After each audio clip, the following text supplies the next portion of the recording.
Welcome into Cap City Summer Elite League Week 5. My name is Ryan Dietrich alongside Ian Phillips here on the Yamo Media Network, and we are live from Lewis Center, Ohio, the Chiller North. There's our man Romulus Riego de Dios, a familiar face here in Week 5 if you've been watching some of the Cap City Elite. And for Game 1, you'll see it High Bank there in the black sweaters, taking on 614 Hockey. 614 Hockey at the bottom of the standings, just 1-3 with 3 points. High Bank at the top of the standings with 9 points. They are 3-1 on the season. Ayo Adeniyi coming back this week after a couple weeks off. So it's going to be another exciting week here in Week 5. As we've seen, top of the leaderboard versus the bottom of the leaderboard. Ian, how's that going to play out here in Game 1? Well, like I said, anything can happen in Cap City, and High Bank's really dominated this league so far. I mean, their one loss coming at the heels of a weird setup last week, but we're back to normal today. We have 2 games instead of the one last week. If you weren't here and you missed it, there were not enough pro players last week, so we combined for one big game. I believe it was High Bank and 614 versus Battery and Bladetech, if I'm not mistaken. But this week we're back to normal in the second game. The first game is going to be top of the standings and bottom of the standings. The second game is a little more interesting. It's Bladetech versus Battery. Both are 2-2, and they both have 6 points. So whoever wins this next game will move on to the playoffs.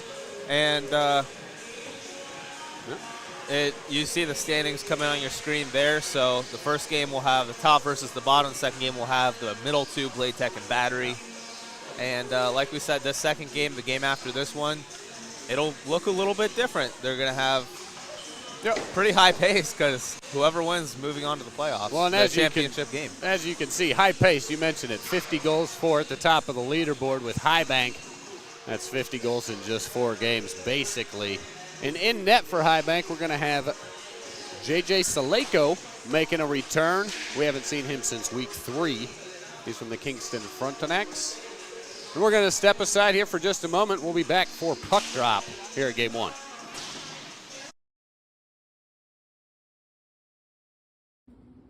Welcome to Smoked on High Barbecue. Come on in.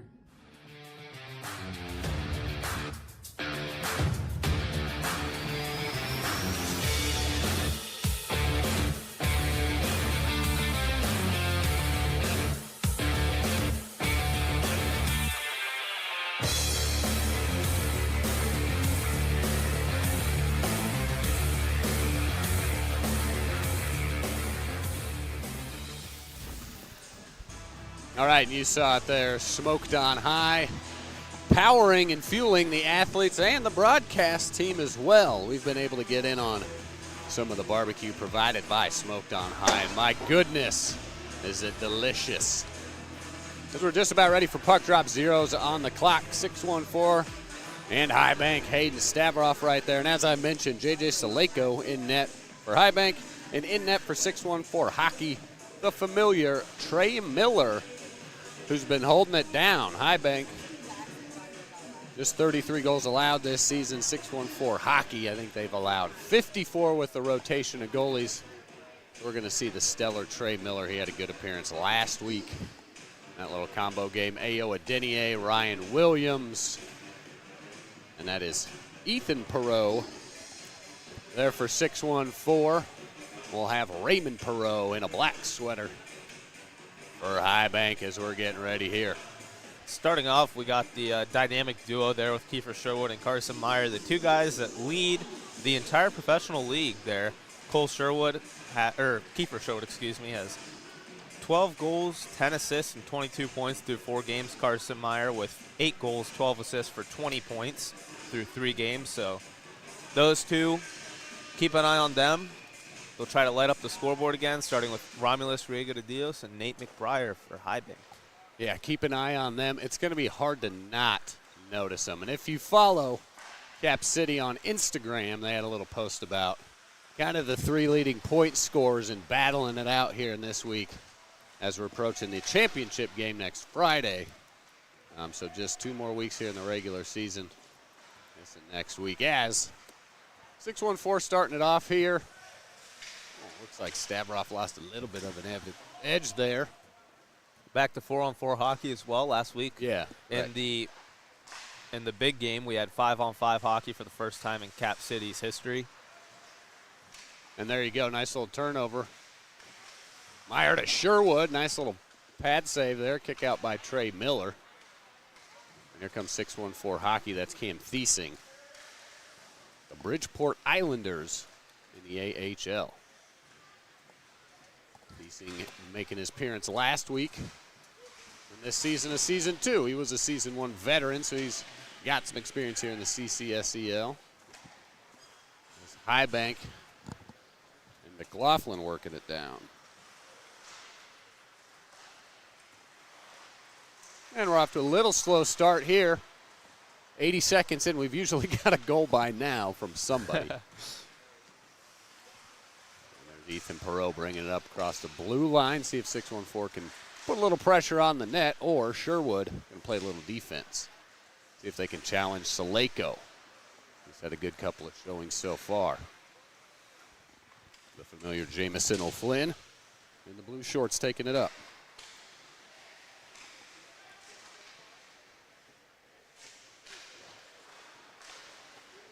O'Flynn keeps it in the zone for Highbank. Pass, nice quick wrister. Noah Holt stoned by Trey Miller. Highbank still with the possession.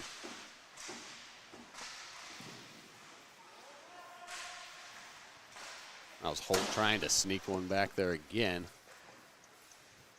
As it leaks down the ice, Jamison O'Flynn with it behind net. He's got Noah Holt looking for him, getting a little stymied though. That was Ryan Ginger putting on a little forecheck pressure as he heads to the bench. Here comes Kiefer Sherwood. Cam Thiesing does a good job delaying that, causing the turnover. Here's Hayden Stavroff. Nice chance in the front. Just chips it over Saleko's shoulder. And puck stuck in the net. It's been a goaltender's game so far here, Ryan. Like you said, about 3 minutes in and don't have a goal yet. That has to be somewhere in the Cap City record book. On the face-off, we've got Sherwood. I think that was Luke Reeve in there. Our side, Will Elger Thiesing to his left, a little high over the net. Cam Thiesing with it.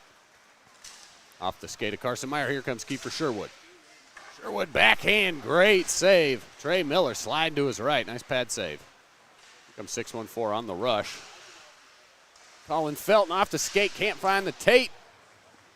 Good pass just a little wide there. That was Will Elger getting in on the shot. And quickly the other way is Carson Meyer. Some end-to-end action here as we get 3 fast breaks, now 4 in the matter of a couple seconds. Yep, and this is where our first goal might come from, and there we go, Will Elger. Top corner over the glove of Saleko, great feed. Well, you get the feeling it was bound to happen at some point here.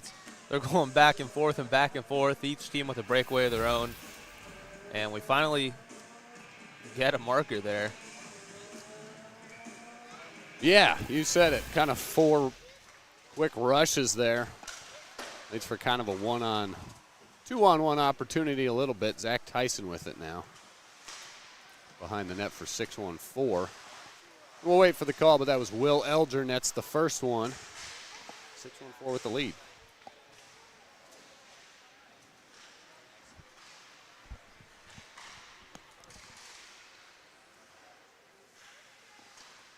A little pressure from Highbank here. Trying to clear it out. 6-1-4 doing a good job, though. There's Ayo Adeniyi. Adeniyi is such a smooth skater. See why the Caps got him to go to their rookie camp out of NCAA D3 there. Oh, we got a shot off the post there. Looks like Ginger. Yeah, Ryan Ginger, the bright green trunks there. Yeah, just kicked a little bit. He had an angle, kind of sharp, though.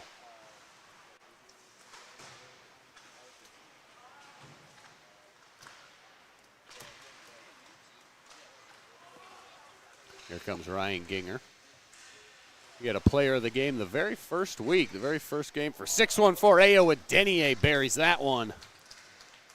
And gives it a 2-0 lead. Right place, right time there for Mayo. He knows where to be, and that's what makes him so valuable. He sneaks in, he draws attention to himself, and then he pops out by the circle and just rips it. High glove, beating Sulaco. And there's the second goal of the day there. What a great look from the camera angle, too. You mentioned it. He just kind of hit that sharp, popped out, and Ginger finds him. Quick little one-timer. High bank working it in. 19 here remaining again in the first half. A reminder for those new to the Cap City Summer Elite League, we just play 2 25-minute halves. That was Aaron White shooting into the belly of Trey Miller there. So 2 25-minute halves. Each team will have a money puck. We're back to our regular rules of just one money puck per game for each team. Here's Ryan Williams with a little opportunity. We get stymied by the high bank defense. Jonathan Sonadecker doing some damage in front. 6-1-4 still with a chance here. Thiesing circling around, right circle. I think that went off the stick there, Saleko. Yeah, it did. Just right above that blocker, the end of the stick. He got lucky there. Damn.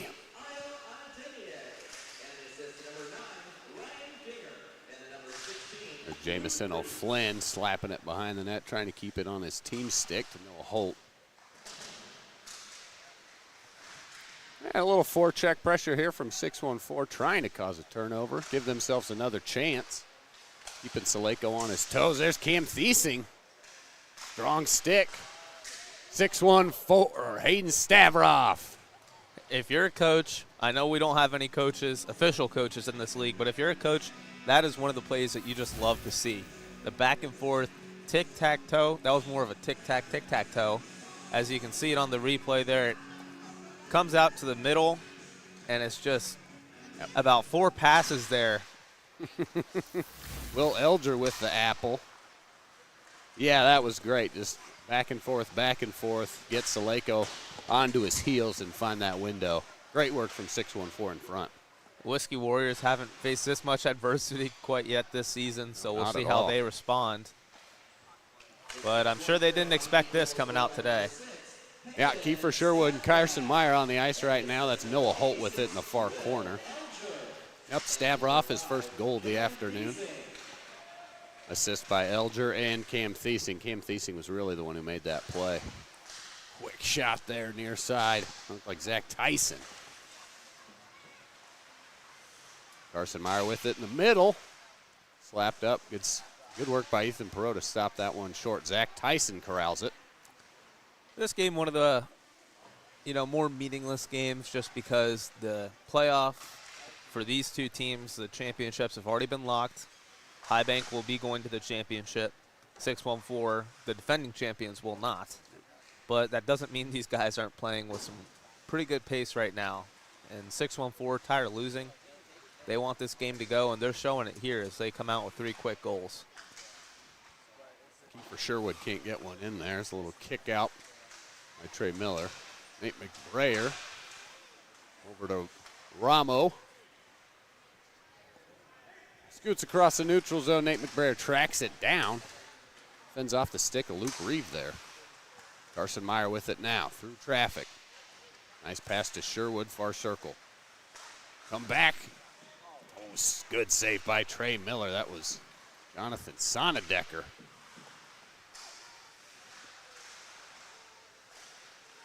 All right, loose puck out front. 6-1-4 trying to increase this lead to 4-0. Nate McBrayer comes away with it, though. That's Will Elger really putting on the forecheck pressure. Comes away with a steal.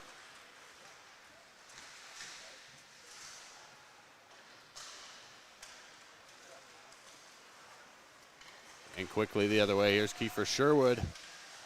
Tries to slide by Stavroff. Loses the puck. Shoots across the ice this way. Nobody home. Trey Miller got away with one there. Here comes Cam Thiesing. Will Elger with it now in the far corner. Out to Thiesing. Across to Denier. Stavroff with it. Thiesing. Quick wrister. Just a little wide. Scoots out of the zone. That's going to give Saleko a little bit of a break. Here comes Hayden Stavroff. A lot of good stick work there going through the crease slot. Sonnedecker to Flynn. Oh, here's a 3-on-0 if they hurry. 2-on-0. Elger Stavroff with it. Nice move by Hayden Stavroff, but he pulls it back. Even better work by J.J. Saleko to stop that shot before it happens. Might have to vote Stavroff on the Cap City all-hands team. Man, he's got some good ones, that's for sure.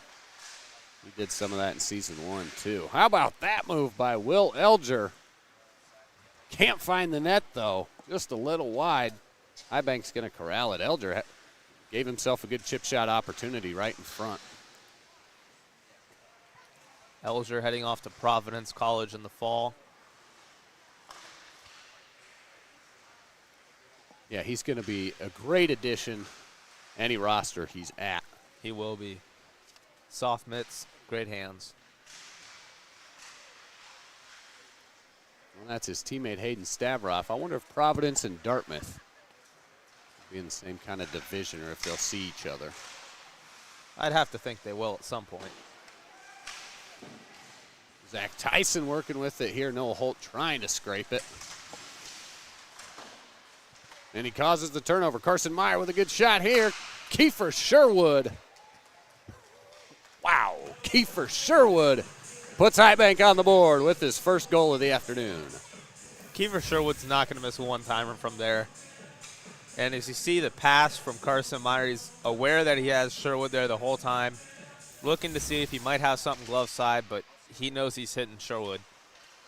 And they will start chipping away at that lead. Yep. See what the #1 ranked team in Cap City can do. Yeah, you could barely see that puck. Here comes Ryan Williams, left side, over to Ginger. Just a little out of reach. Good stop by Kiefer Sherwood there. Yeah, Sherwood's shot, that was a rocket. All you could see was the Gatorade bottle move a little bit, let you know it's in the back of the net. And here we come again. Carson Meyer right side, Sherwood to his left. Drag back right, holds on to it. Good D by Cam Thiesing.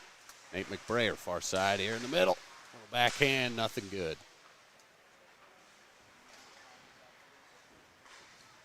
Pretty good hockey here so far.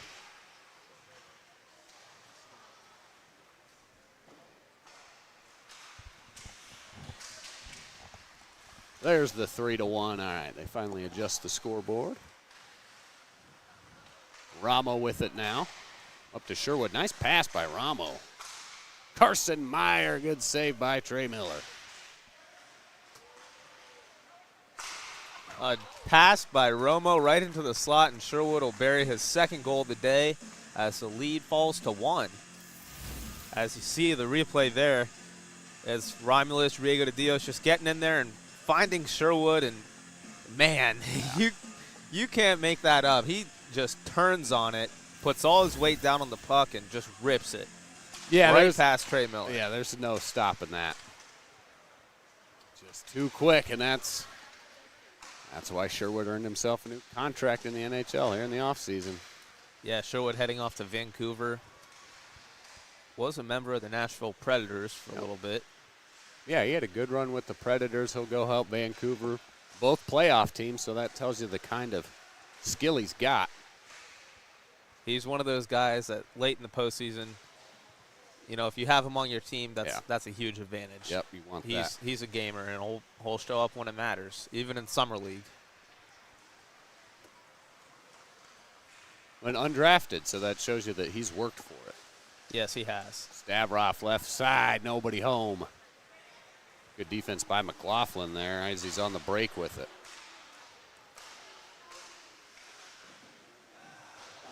Steal by Elger there. They just couldn't bury it as they got a few passes to go, but couldn't get it past goalie J.J. Salako. McBrayer will carry it back in. Cut to the middle, didn't quite work out for him. 6-1-4 hockey will go the other way. A nice move there. As fans on the shot.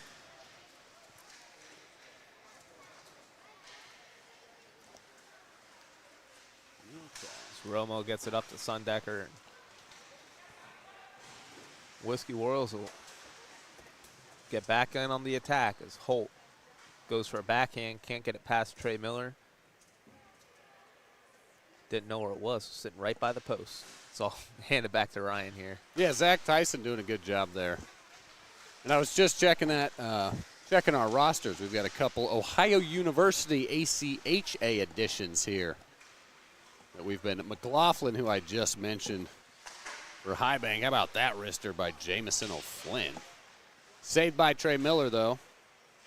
So 29 for High Bank, John McLaughlin, and then number 16 for 614, Luke Reeve, both with the Ohio University ACHA program. As Ginger gets one a little high, a little contact with his own teammate, Adenier, driving in a little wrister. And here comes Sherwood. Just off the post. Sherwood had his spot pick there, couldn't get it to go. But you can see the kind of skill guys like that have. As here he goes again. Yeah, we had a great angle of that sitting down here ringside. You could see him just lining up that top right corner. Sherwood behind the net out to Meyer. Stuck in traffic. Ginger with the little stick there. Sherwood, he's a master of deception. He will make you think he's shooting one place and he'll go the other side of the net there. Sherwood and Meyer. Keeper Sherwood over to Meyer. Good defense by the boys of 614. That was Luke Reeve, who I just mentioned, number 16. Got his body in there and just caused some congestion as Adenier shoots it as he's falling down. Zach Tyson recovers. Zach Tyson, the backhand, he scores. There's a little contact there with Sulaco. If it was any different situation, you'd probably get a little bit of complaining there from the goalie. But no worse for wear, though, as you see Adenier takes a tumble, and Zach Tyson will turn around and just put the backhand in the wide open net. Man, how about that back? You can kind of see that window closing as Sulaco was trying to cover. But that's a heads-up play. Nice little spin move by Tyson to just grab it. Anytime a player like that gets a net that wide open, their eyes get super big, and they realize you don't get a ton of opportunities like that. So Tyson just turns around and throws it on net.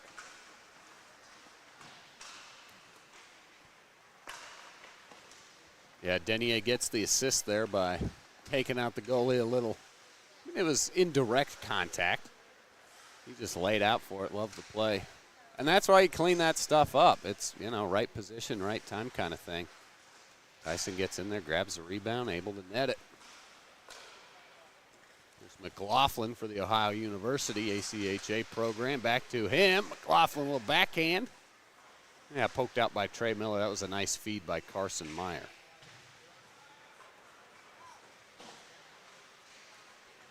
Here comes Ryan Williams. Shot wide in front. 2-on-0 here for High Bank. Carson Meyer. How about that work by Trey Miller, and a round of applause from the crowd. Able to hold his ground and stay with it. Great save by Miller.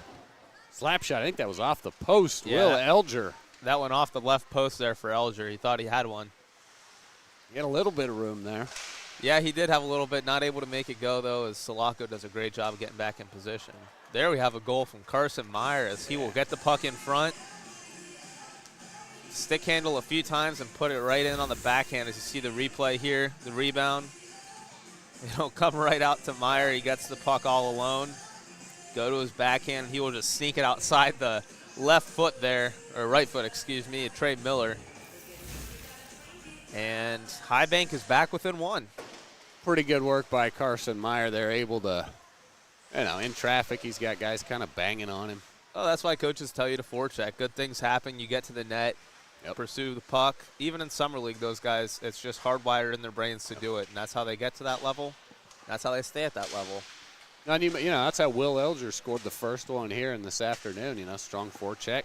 Yeah, gets a chance. That's what the scouts look for too. Not that there are any here, but how you do something is how you do everything. And the guys at that high level, you won't see them ease off the back check ever, even in Summer League.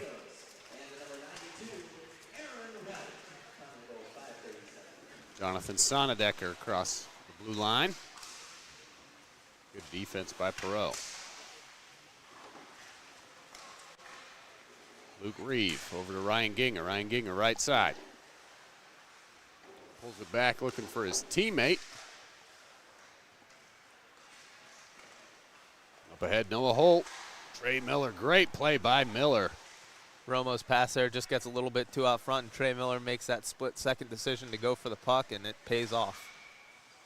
One off the post there. I think that was Colin Felton maybe helping out with the save, getting a body in there. Nate McBrayer, chance in front. Can't do it. Falling over a little bit, contact by some bodies. How about that? Nate McBrayer with the hand pass, and it's put into the net there. I think it was Sondecker, as you see the replay, but you see the hand pass right there. He just grabs it, throws it, and Sondecker will bury the puck, but that's not going to count, as we'll get a rare face-off.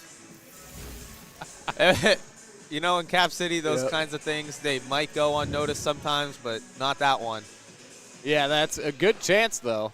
It's a funny effort, but it won't go. I mean, it makes for a great highlight. It does. Put it on his tape or something. The effort play.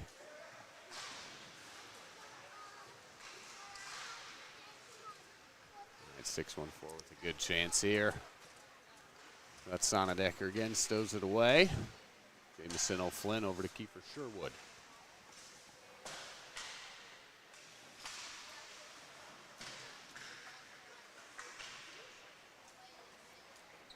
All right, a couple minutes left here. Always anxious to see if anybody wants to dive in for the money puck in the first half, but you always got to use it in the second half once things shakes out a little bit. Kiefer Sherwood. How about Jamison O'Flynn? Good hold by Miller as he gets stretched out. Cam Thiesing goes down into the boards. As it leaks out, that's McLaughlin with it. Intercepted. Will Elger dives in. What an effort by Will Elger there as he steals the puck and walks in. Not able to get it past goalie J.J. Salaka, who's looked pretty good today. Kiefer Sherwood spins around Jamison O'Flynn with it. Carson Meyer back to Sherwood.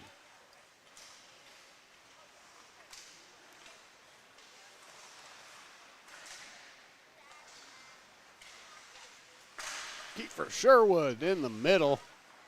Just a little high. I don't know if that got a stick by Aaron White or not, or a skate, but Kiefer Sherwood, knee slapper. Just wide. $1.50 remaining. High Bank putting the pressure on just outside the zone. They'll have to reset. Carson Meyer dives in. Fans on it. Thiesing pokes it away. Cam Thiesing recovers. Near side boards going the other way. Jamison O'Flynn shuts that down. Kiefer Sherwood with it. Sherwood drags across the middle. Over to O'Flynn. Little shot pass there. Leaks in front of the net. High Bank recovers. Nice battle for it here in the middle. Noah Holt can't maintain. Cam Thiesing all alone. Lets it go just a little high. Good block by Saleko. Here's Riego de Dios up the far side boards. Carson Meyer.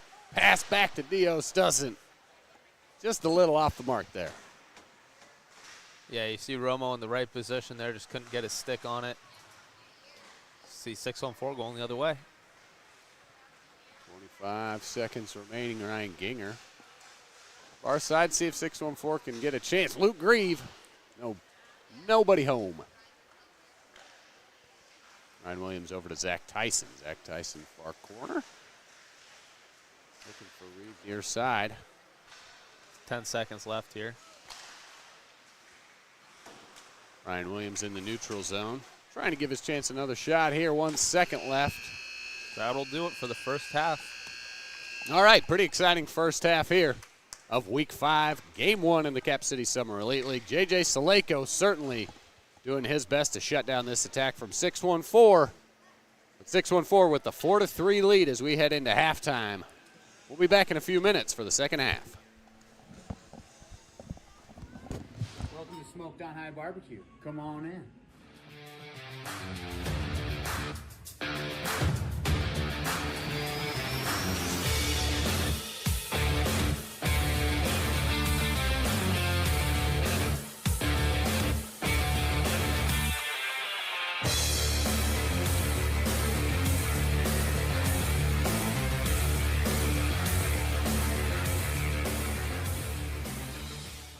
I'm Justin Cohn. I'll be the Thunderbirds College Prep head coach. I'm from Philadelphia, Pennsylvania. I played in Philadelphia for the Junior Flyers my whole youth career, and then I moved on to the EHL with the Philadelphia Junior Flyers. Then from there, I went to the Buffalo Regals, where I played with Dave. Played in the NCDC for the Rochester Monarchs and the Utica Junior Comets. And then I finished off in New Jersey with the Titans. And then from there, I made a Division III commitment to Alvernia University. Went there for a quick stint, 1 year, and then I got a great opportunity in Albuquerque, New Mexico to be their assistant coach for their NA3HL program. It was the inaugural season, and I was also the 14U head coach out there as well. And then we just wrapped up our last season here in Decatur, where I finished up. I was the elite head coach, premier assistant, and now I'm here in Columbus. David Dew, serving as the general manager for the college prep team. Born and raised here in Columbus. Went to Olentangy Liberty High School, graduated from there. Played for that hockey team, and then went into the junior stuff. Went out and played for Seacoast College Prep. That was an independent, college prep opportunity, just similar to what we're putting together for these kids here in Columbus. So very experienced within that realm and kind of know how that works, the ins and outs. I followed that up with went over to Buffalo and the GOJHL, joined him for some good junior B hockey out in Canada, and after that made a college commitment to Bernathen College out in Pennsylvania. And then injuries happened and whatnot, and found myself in the hockey operation side of things with some scouting roles within various leagues. I did some video work with the 40-year Meteors in the GOJHL, and then was a scout with the Elmira Junior Enforcers before hopping into the director scouting role with the Ogden Mustangs within the NCDC, and settling into that role very nicely. We're a pretty successful program, and got to throw in a USHL scouting job on top of that with the Fargo Force with the USHL. Very esteemed programs, both had a lot of success this year, and very proud to attach myself to that, and then also be able to attach the program we're putting together here and filter those opportunities for our guys. Being from here, it's obviously, I'm ecstatic about it. We were sniffing, our ownership group was sniffing around a couple different cities and areas. A couple different opportunities arose, and when Columbus kind of logistically worked out with not only the schedule we wanted to put together, but just the overall landscape of things and with the Thunderbirds, it was just kind of a perfect fit. And we're going to be here locally at the Chiller Ice Rinks, and I grew up playing at those rinks, and it's part of my network. So obviously very excited about that, and things just kind of all fell into the place throughout our network and with the Thunderbirds network, and we couldn't be more happy about it. Welcome back to the Chiller North. Live from halftime, Ryan Dietrich here with Matt Pfeffer of 614 Hockey. As you can see it right there, the 614 Hockey Squad, one of the proud sponsors of the Cap City Summer Elite League. Real quickly, Matt, just tell me, what is 614 Hockey and what do you do? Well, 614 Hockey, we've been around for almost 5 years now. As a matter of fact, I think this is our 5th anniversary this month. And we're just a local hockey company trying to, basically better the hockey community somehow, some way. If that's through jersey design, connecting with partners, that kind of stuff. It's more of a apparel company to most people, but we're doing much more than that. Working with all the squads around here, and just basically keeping hockey on the map here. With clever designs, like obviously we have our jerseys this year that everybody sees are awesome. Yeah, they're raving about them. We've already dubbed them the Live Moss. Okay. Jerseys, because they look like the inside of a Taco Bell. So love it. We've been having some fun with that, and right now, as our season has gone around, it's been no moss lately. So, but that's the way this summer league goes. Yeah, like you could be on top one year and next year not that great. So. And that is the way these things go. But the main thing is, and for the fans out there listening, watching, you can go to 614hockey.com. You can find them on all the social medias. Visit their Instagram page, 614 Hockey. But I keep telling people, come out to the Chiller North. You've got jerseys out front on sale. There's also a big raffle going on. Right, yeah. We got the Patrick Laine's jerseys out there, signed from last year. I mean, got the game-winning jersey from Sean Corrali out there. I mean, there's a ton of them, and it's a really easy Tuesday afternoon here. Yep. It's like, first of all, we've had this heat bubble, whatever it is, in Columbus. Why don't you just go to air conditioning? Why not a hockey rink? Yep. It's the perfect spot on a Tuesday afternoon in Columbus, Ohio, in August. And it's free entertainment. Right. There's no ticket, there's no entry. It's family friendly. There's tons of kids up here. Yeah. And as Matt mentioned, that's what it's all about. It's about supporting youth hockey and growing the sport here in the city of Ohio. And 614 Hockey, you're locally based, you're locally ran, all of those good kinds of things. Tell me about your partnership with the Cap City Summer League. Well, they approached me a couple years ago when they started thinking about this, and they said, "Hey, listen, we're really interested in starting this new hockey league. We need some material." Yep. Okay, so I developed the logo that you see now. So the Cursive Cap City stuff. So it came out really good, and then I just started having some fun with the jersey. So I always do my jersey last usually, but this year, because everybody wants to wear black. Everybody wants to wear black. So when we were doing the jerseys the last couple years, I've always been like, hey, I'm the last guy to do my jersey. So I got ideas from High Bank. I got my ideas from Battery. Got my ideas from Bladetech. And then I'm like, okay, I guess I'm getting the white jersey this year. And I actually worked with our local photographer here, Danny Smith. And she's like, she's an incredible creative. This jersey doesn't happen without her. Yep. She's like, why don't you just use the squiggly line on the old Solo cups? I was like, that's brilliant. And so I just went with it. And as soon as I showed it to the guys, they're like, good God, Matt, that's going to trump everybody. And I was like, great. That's exactly what I was going for. So I have a lot of fun with the design. I love supporting the local hockey community here. And even in Athens, we're still doing a lot of stuff with OU hockey. Yep. They're actually redoing the Bird this year. Oh, cool. And doing some renovations. I mean, it's a great barn. I mean, that place is rocking on Saturday and Fridays down there. But they're doing some great stuff down in Athens. They're building that youth hockey community up as well. I'll be honest with you, I just love what we're doing here in Ohio in general with the hockey community. Yep. Guys are getting drafted every year out of Ohio or have some affiliation with Ohio. Right. And, we got AHL guys. We have NHL guys. Yep. And they're all right here locally. So, and you got a free event here at the Chiller.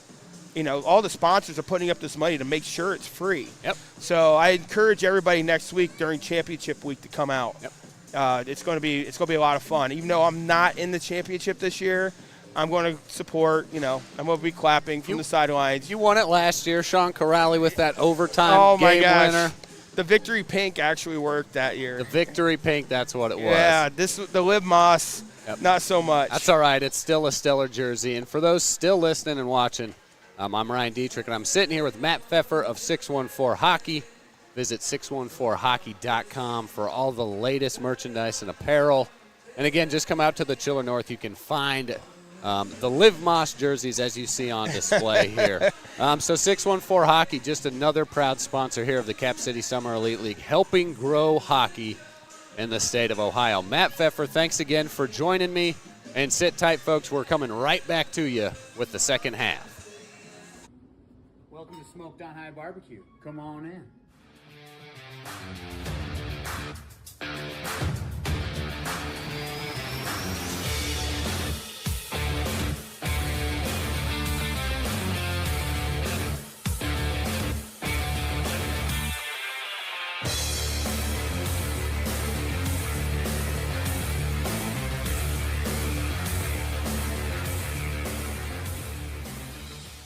Attention all caregivers. Sign up now to receive your free tickets to the 5th annual Caring for the Caregiver Expo, Saturday, November 2nd from 9 a.m. to 2 p.m. at the Boathouse, 679 West Spring Street. Presented by Franklin County's Office on Aging, the 5th annual Caring for the Caregiver Expo is a free event for caregivers with services that include massages, reflexology, manicures, yoga, aerobics and line dancing, free lunch and learn, exhibitors, vendors, prizes, and so much more. Go to caringforthecaregiverexpo.com to register. Pampering services are first come, first serve. Lunch provided while supplies last. This is a Spencer for Hire Media 18 and over event.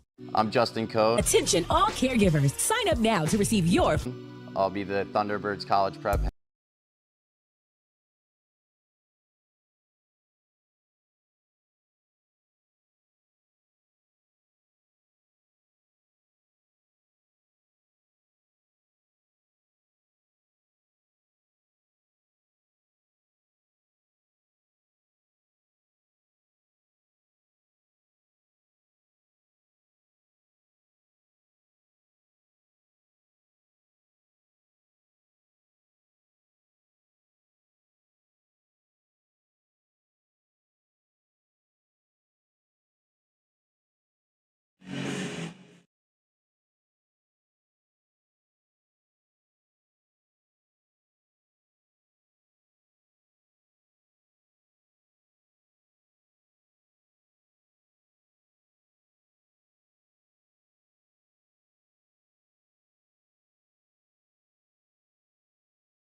Those Whiskey Warrior sweaters designed by 614 Hockey. So, 614 with a 4-3 lead.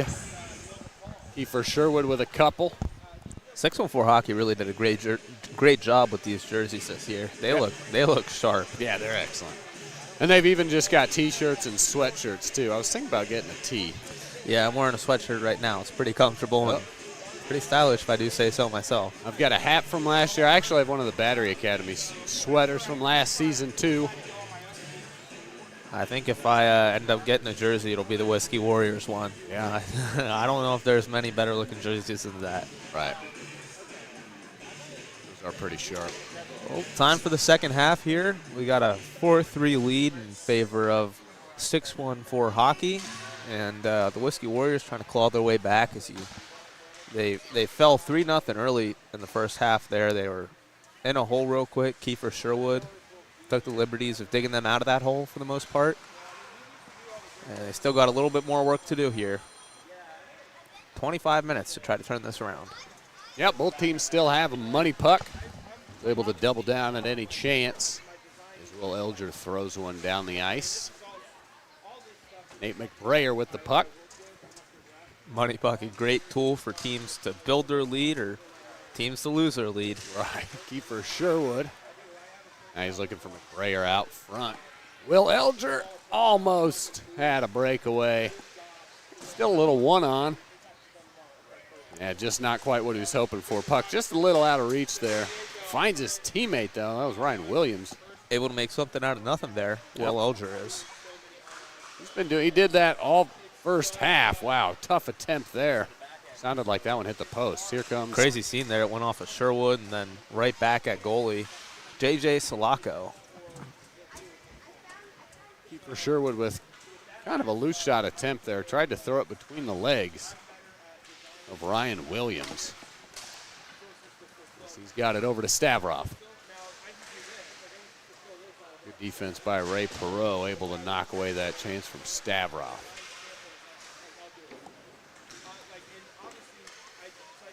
Cam Thiesing flip pass, Ryan Williams far corner.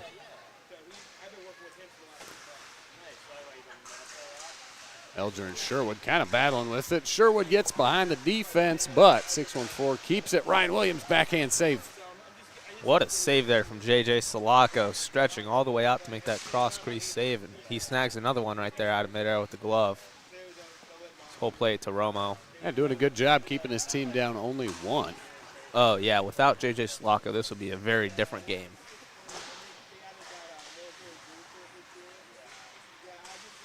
Carson Meyer out front. Little poke high. Rowe can't finish it off. Zach Tyson behind net. Ryan Williams with it now. He's got Aaron White in front of him trying to forecheck. Sonadecker intercepts. Pass back to Perot. Sonadecker with it. Stolen by Ginger. Must have been an offsides. A rare whistle as the clock keeps running, and we head to the face-off circle for just the second time here this afternoon. It's going to be Luke Reeve and Aaron White battling for it. White wins the draw. Jake McLaughlin up the far boards. Sonadecker behind him with it now. Sweeps in, can't find the back of his stick. Aaron White grabs the rebound and scores. Aaron White, I think he got that kind of wrap around as Trey Miller tried diving for it. You'll see it here on the replay. He just grabs the puck there. He's right in the right side of your screen there. Goalie thinks he's going to go short side, and he just wraps it all the way around, sneaks it in. As Trey Miller tries to make that desperation block, or stick save, excuse me. Just not able to get there quick enough as Whiskey Warriors are back on the attack. See Sonedecker come out of the corner, up to the blue line, stick handling turns. We'll go back down the side there. White in there again, playing close to the goal. Zach Tyson knocks it out. Up the ice, Luke Reeve trying to track it down, looking for some teammates behind him. He's got Colin Felton. Highbank takes over possession.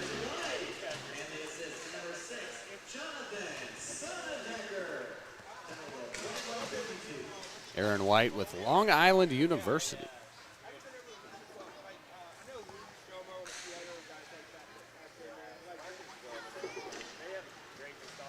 A little body swap there. Some guys head to the bench. Here comes Will Elger. Taken away by Jamison O'Flynn. Kiefer Sherwood off to the races. Tries to dangle around. Doesn't quite work. Yeah, that was a nice interception by Ethan Perot. But Sherwood still with puck, so Highbank still with an opportunity right here. Sherwood slides in, wrister a little high.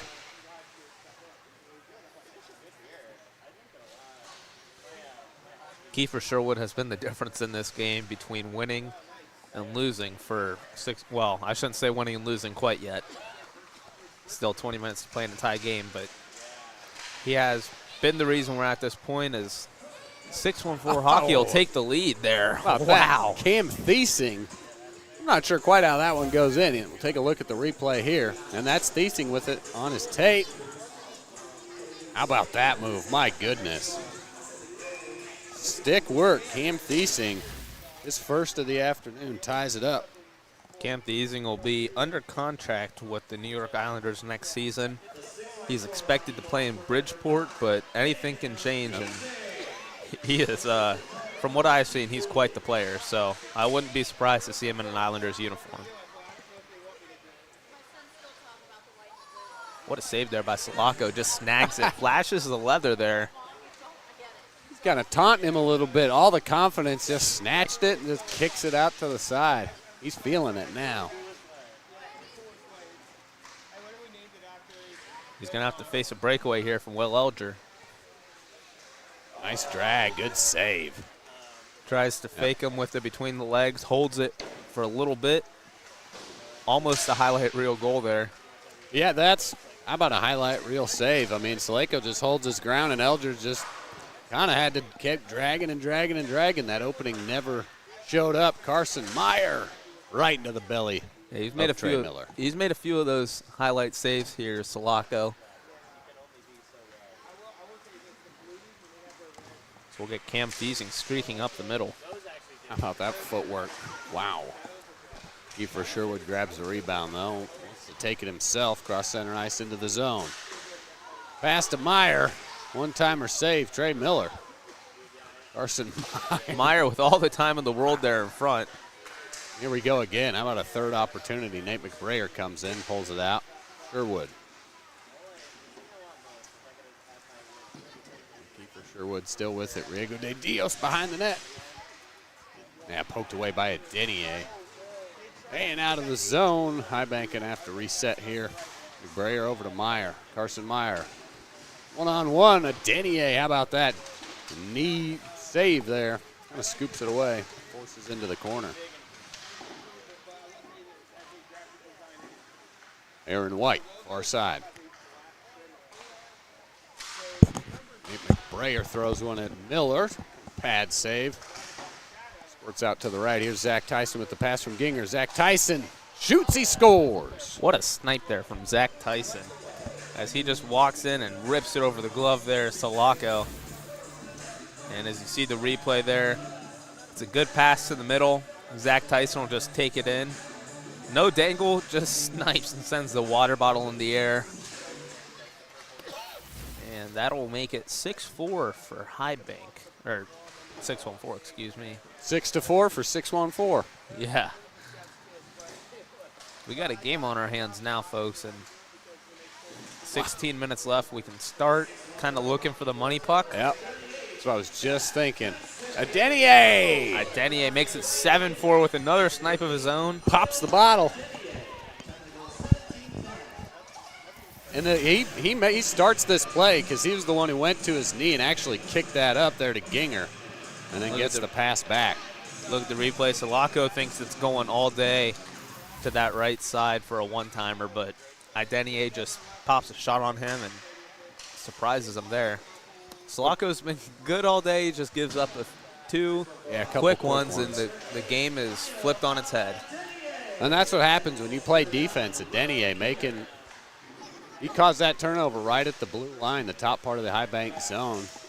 Well, we've seen one 3-goal lead go away. Yep. Will we see another? That's a question here. And we got 15:41 left on the clock. And there's a trip there. That's going to be a penalty. Now, Perot tripped Luke Reeve there. So we'll see an extra attacker here for 6-1-4. Miller comes off. And there Starvoff will start to head off the bench, and he gets caught not 1 second. Yeah, not a lot of hustle from Stavroff there to give a 5-man advantage, but they blew the whistle quick enough. Yeah, just a little refresher. We will see a jailbreak-style penalty shot with every player starting at the blue line except for the one taking the penalty shot in this case. Here we go, Luke Reeve. Luke Reeve. And he's able to. We'll see. Did he get it? Waiting for the signal, and that is a goal as he sends it 5-hole J.J. Salako, and that'll be a 4-goal lead, folks. And we have, if you look at the replay, just makes 2 quick moves. Yep. Very nice, right through the 5-hole. You said it. Excellent. His first game here for the Cap City Summer Elite League. Luke Reeve. Ethan Perot was all over him, but. Yeah, he was. Yeah, I could hear Matt Pfeffer here to my side. He's down with the Ohio University ACHA. So, of course, Mr. Pfeffer and 614 Hockey partners with them. So, rooting on his guy. Zach Tyson slides There's another in. goal. Oh, nets that one. Zach Tyson. Zach Tyson just walks in very nonchalant. And that's 3 goals for Tyson. He will complete the hat trick as he sends it 5 holes. You can see there on the replay. And that's 9 goals on the game so far. And if the Whiskey Warriors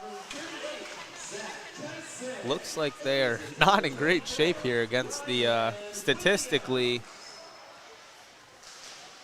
the lowest team right now, 614 Hockey.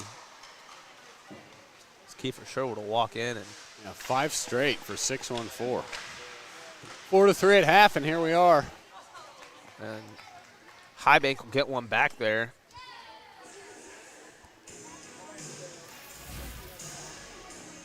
Looks like Noah Holt will get the puck in front. And it pops out to him at the dot. And he has a 6x4 to shoot it. And he makes no mistake, it is 9-5. So they have 4 more goals to go, which turn the money puck on, that's 2 more goals. And that seems very manageable after coming back from 3 earlier in the game. Well, yeah, not even halfway through the second half here, and we've got 7 goals. Yeah. It's Noah Holt's first goal of the afternoon. Especially today, the goals are coming in bunches here. Yeah, we have seen that. O'Flynn and Sherwood with the assists on that goal, and here's O'Flynn. Back to Sherwood. Trying to find a pass inside. Hayden Stavroff trying to get it out. And there he does. Ticks it to his teammate, Cam Thiesing. He's got Elger behind him. Thiesing shoots and scores. What a goal by Cam Thiesing, dancing all around and sends it 5-hole. JJ Sulaco not expecting that shot, not expecting him to even have the puck where he did. And as you see on the replay, he just dances around O'Flynn. Look at this. Toe drag. And just shoots it 5-hole. Sulaco fully expecting it to go up high if the shot even gets off. But there's a highlight reel goal from Cam Thiesing under contract with the New York Islanders. Here's Thiesing again, gets it right, and looks like we'll have another goal here from 6-1-4 hockey. That might be Colin Felton, his number 96. Let's take a look at the replay. That is Felton right there. Everyone expecting a shot, and Colin Felton. Oh, man. Yeah, Thiesing, we're waiting for him to shoot it up top. Heads up, unselfish play. Sees his man Felton just in prime position, drops down. Nothing to it, right? The Ohio University boys having a showing today. Yeah, they are. Looks like Colin Felton's first goal.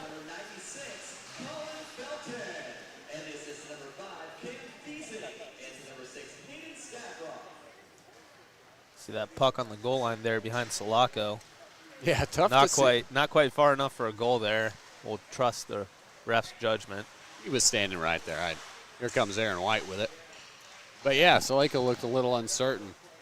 Getting it pinned under his leg there. Yeah, right on the goal line. Can't get much closer than that. No. Felton over to Stavroff. Stavroff trying to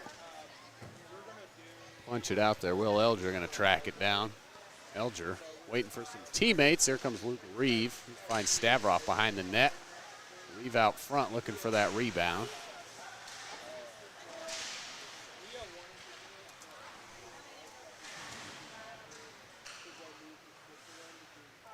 .614 still keeping it in the zone, doing a good job here. Just kind of grinding these. There's another goal there. Hayden Stavroff. You could hear the pad save. Then I see it just kind of leak by him. Let's take a look at the replay. Hayden Stavroff's number 6. And he's got it right there in front. Backhand, backhand. It just kind of keeps chipping at it and eventually able to get it by.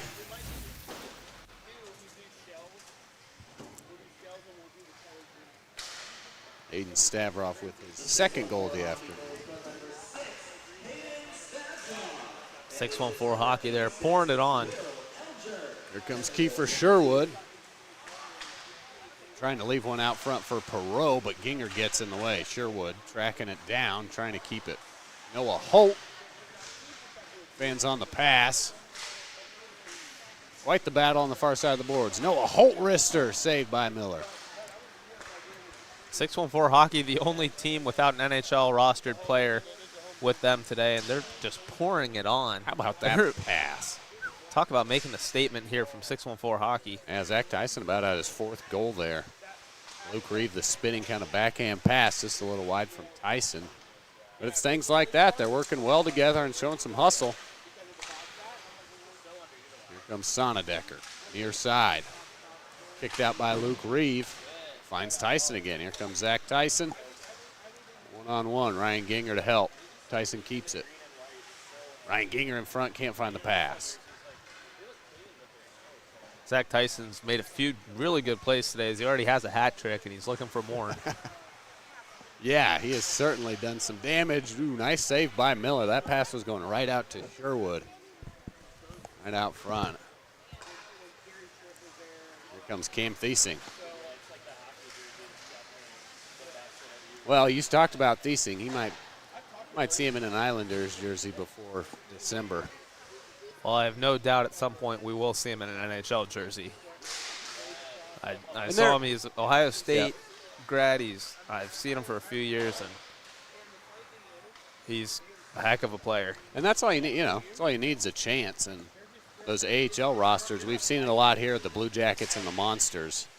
Players flow pretty freely back and forth from their minor squads. Yeah, 100%. How about Cam Thiesing again? We'll see with the shot. Stavroff on the rebound. Hayden Stavroff going to get the goal. Thiesing should get an assist there. Stavroff, throw your hats. That's number 3. That's, I believe, our second hat trick of the day there is. Again, we really did not expect this today. It's a team at the top of the standings versus a team at the bottom of the standings. How bad do you want it?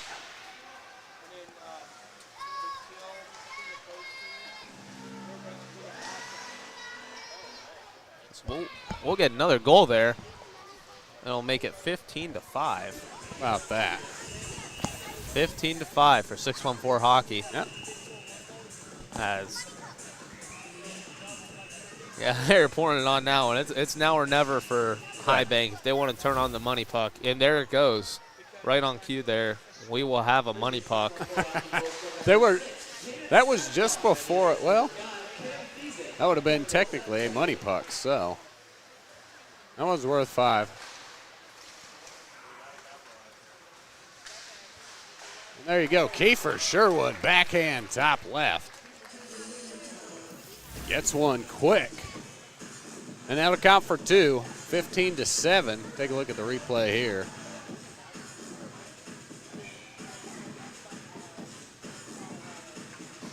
Sherwood money puck 1-2. That would be a hat trick for Kiefer, of course. That was worth 2. Still 15-7. 6-1-4 up big. As they get the board straightened out here. All right, 6 minutes remaining. High Bank. Great shot there by Carson Meyer. Just lifted a little high up over the top.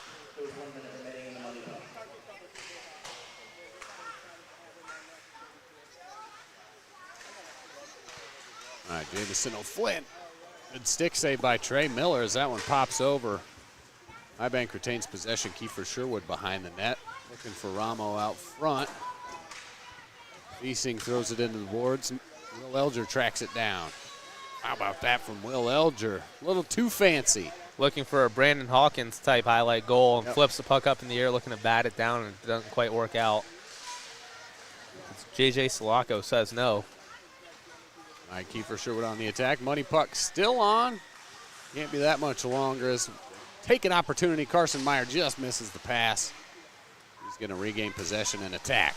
Meyer over to Sherwood. Sherwood with a rare miss. Oh, it looks like the ref is calling that a goal. We'll look at the replay here. I'm trying to gauge the facial expression there Sherwood, but I don't know if he knew it was in. And yeah, you see the goal signal from my end. It just looked like it kind of fanned out. That's Carson Meyer right there. So it'll chip a lip. Maybe got the rebound from Sherwood. That one will be worth 2. So High Bank still trailing by 6. Money puck is off. So back to regular here. No more money puck. 6-goal lead by 6-1-4. Just under 5 minutes to play. We've seen crazier things. Yeah, and anything can happen here, like we've said at Cap City. And 6 goals in 5 minutes, it's really, it's not too big of a deal here. We've seen it. do you think 614 will use their money puck or just leave it off? I mean, they got a 6-goal lead. They shouldn't use it, right? If I'm a betting man, I'll say they keep it off. But I really don't know. If they have the right people out there, I'd say there's a good chance they might turn it on.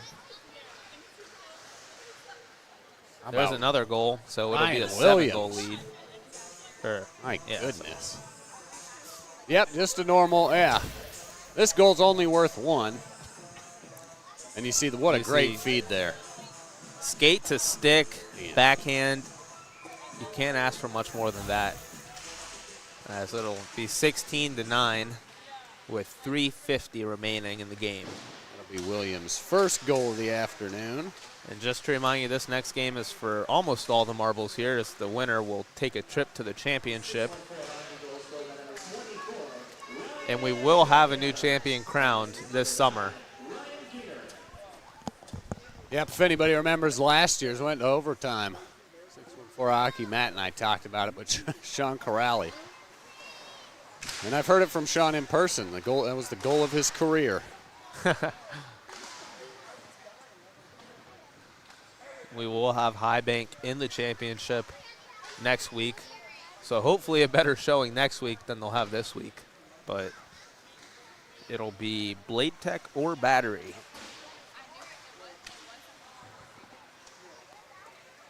All right, as we just across the 3-minute mark here. And once again, for all those watching, we'll have game 2 coming up about 15 minutes after this. Puck drop is slated for 1:40. And if you're not doing anything, just come on out to the Chiller North as Ryan Ginger lets one fly. Saved. 614 still with possession. Ginger gets possession back. But come on out, Chiller North here in Lewis Center, Ohio. Free air conditioning. It's hot out. Come beat the heat. Free admission. Great entertainment for kids, family friendly. They said they've got raffles going on out front, jersey giveaway and stuff like that. So, yeah, come meet your favorite NHL players. As a kid, I never really got the opportunity to do that in this kind of environment. So it's up close NHL action, no cost. Again, very family friendly. As the puck heads into where all the coaches are, the coaches' box essentially.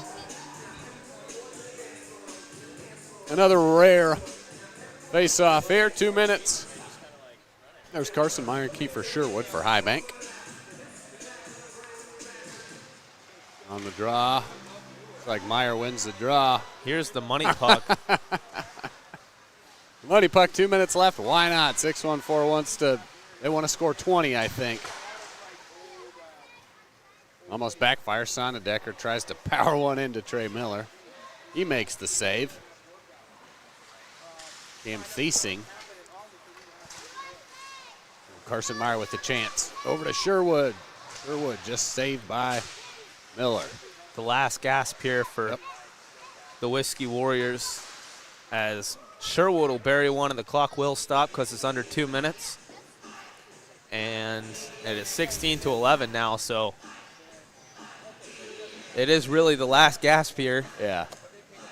As it's not done yet. They're not out of the water. They are not.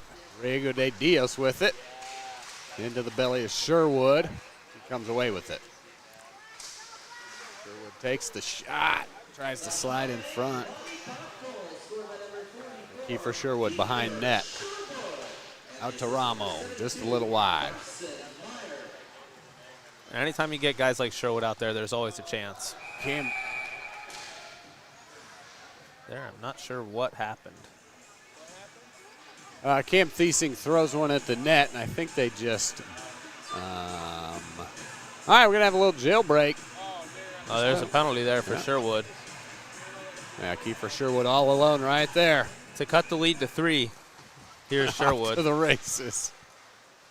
Pass to Meyer, right back to Sherwood. That's a not goal. Fair. That's a goal.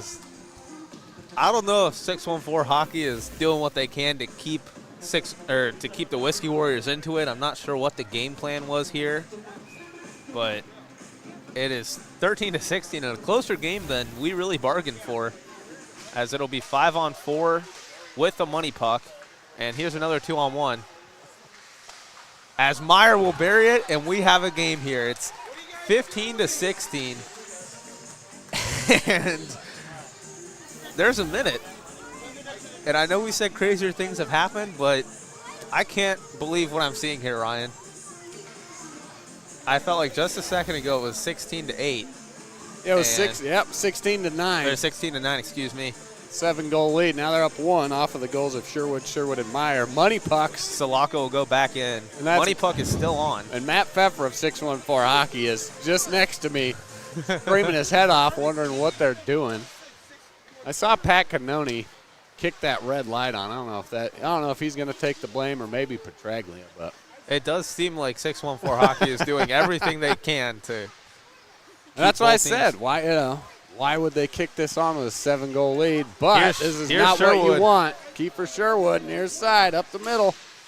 He's trying to find O'Flynn on the right. Maybe 614 got to play some defense now. Maybe it's in the name of fan appreciation. I don't know. We want goals. We like overs. Maybe that's it. Somebody bet the over on this one. Here we go. Keeper Sherwood coming the other way. 30 seconds left. Still down 1. Stavroff. Ramo, nice save. Oh, Adenier picks it off. That hurts. Cam Thiesing with it now. They need to put on a little bit of pressure. Will Elger, Stavroff, Thiesing behind the net. Thiesing almost pulls off the Michigan there. It's 10 seconds left. O'Flynn, Carson Meyer, one last chance. 614 playing some defense. Jamison O'Flynn at the horn. Oh, my. Jamison O'Flynn with the game winner. Jameson O'Flynn wins it at the buzzer. We'll see if that counts. We'll look at the replay. But is this the craziest goal we've seen in Cap City history? At the buzzer. It's Carson Meyer feeds it to the middle. Jameson O'Flynn snipes it right by, and there is time on the clock there, as you see. Oh, my. And that goal will count. And the Whiskey Warriors will walk away with this game. This has to be the craziest thing that has happened in Cap City history. What on earth? The final 2 minutes. 614 shoots themselves in the money puck. Matt Pfeffer is walking back there with something to say to his team. It's going to be a John Tortorella-style post-game speech in there. Oh, my goodness. Somebody will be getting ripped into by Matt Pfeffer. Jamison O'Flynn, there he is with the game-winning money puck goal with less than a second remaining. It looked to give High Bank the win, 17-16. What in the world? It looked ugly for a while. I thought 614 Hockey was making a statement, and that statement was that the game is not over till it's over. Oh. And it also turned out to be that hockey teams can shoot themselves in the foot sometimes. My goodness. There it is again, folks. Game 1 over. Jamison O'Flynn calls it. You see some emotion there. My goodness. All right. They're cutting the ice. 1:40, we're slated for Game 2 puck drop, folks. We'll be back in about 15 minutes here on the Yamo Network.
gets in.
Welcome back to the Chiller North in Lewis Center, Ohio. I'm Ryan Dietrich alongside Ian Phillips. We are getting ready for game number 2 here of the Cap City Summer Elite League. Next up will be Battery taking on Bladetech. But we just got done with a wild one. Game 1 was High Bank taking on 614 Hockey. That's if you weren't here, if you didn't tune in, 614 Hockey had a 7-game lead going into the last 2 minutes. The 7-goal lead. And 614 turned on the money puck, and it was a wild finish. They scored 4 goals in the last 2 almost minutes. Pulls off the mission. With the last one taking place at the horn. Here it is. High Bank.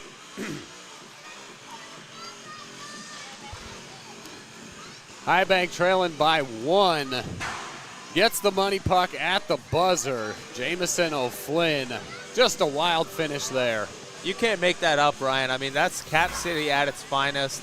In the name of fan appreciation, likely getting that money puck on. I went back and I was talking to Pat, who was the one that turned the money puck on. He says he heard it from the bench and instinct kicked in and he just did it. He wasn't sure why, but it happened. And we talked about it. It was good for the game. And you look at it, Io Denier said it was probably the angriest he's ever been in a Summer League game. But if you look at it as a whole, that game, it didn't, in the standings, it didn't mean too much. And that's something that the fans are going to remember going into next year. So it happened. It's over. And now we play for a shot at the championship here with Bladetech and Battery.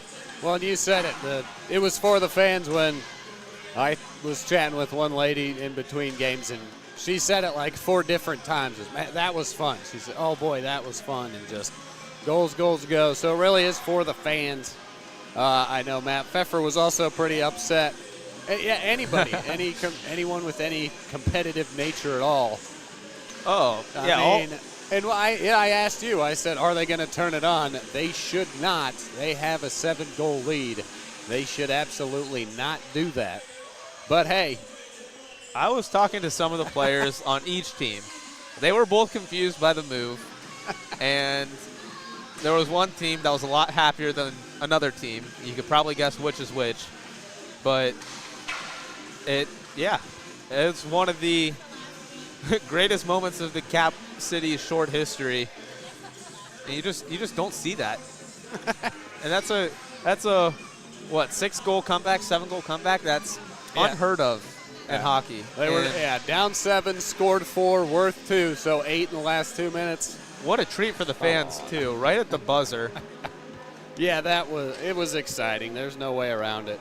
Between that and the game with the championship on the line.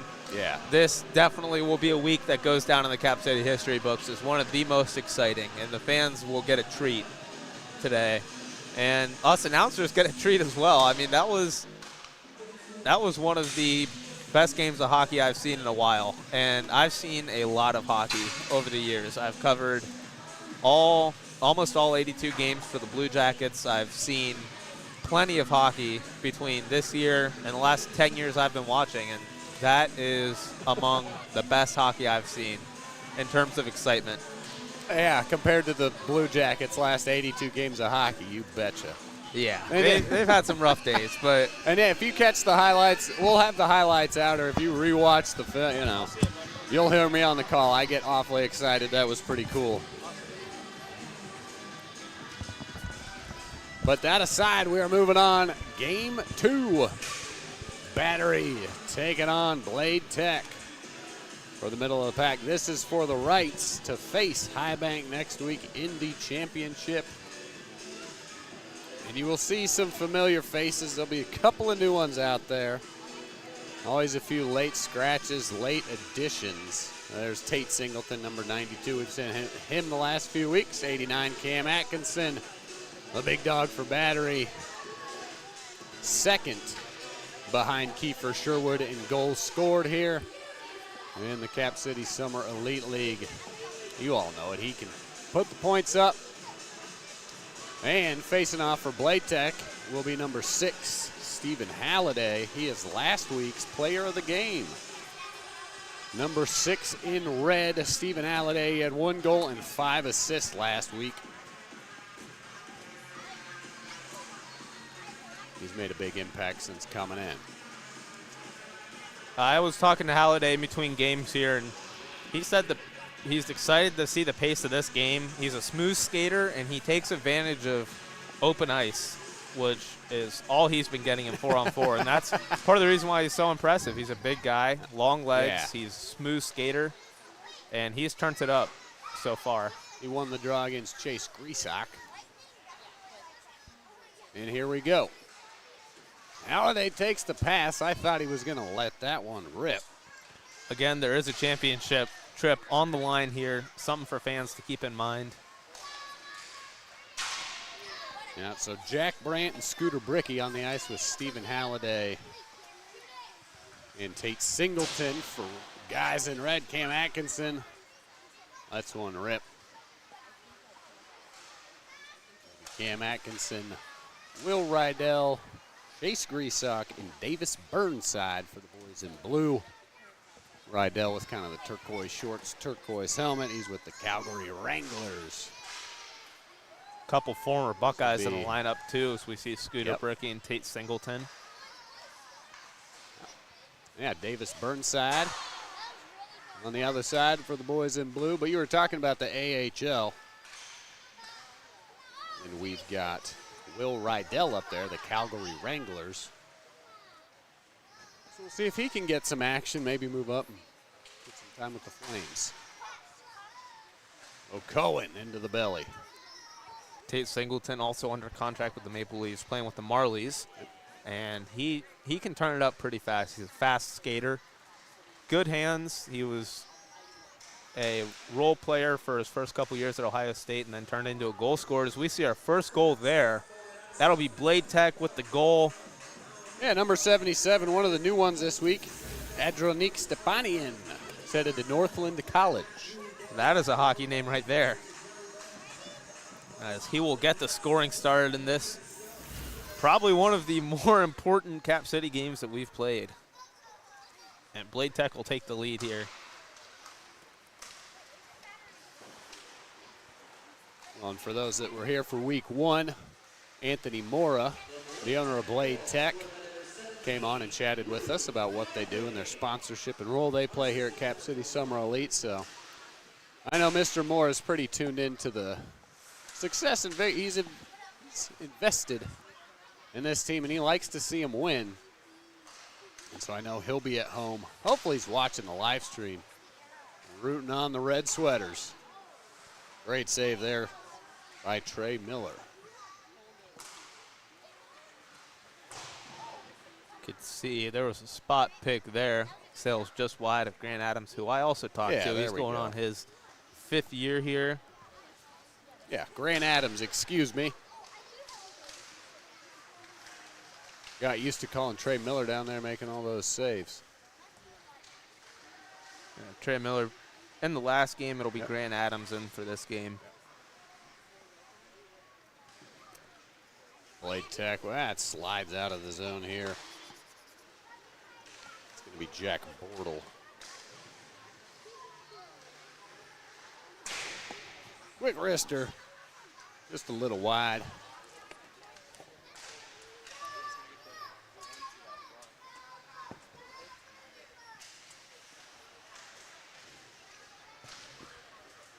Battery behind the net, see what they can do here. That's Burnside with it, far side.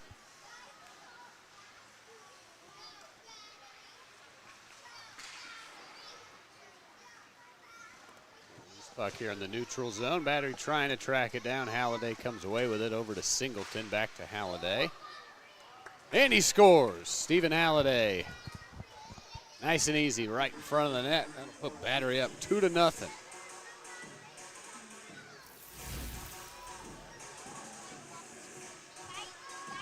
Now Singleton right back to him. Little hezzy. Knocks it in right there. Resock on the draw.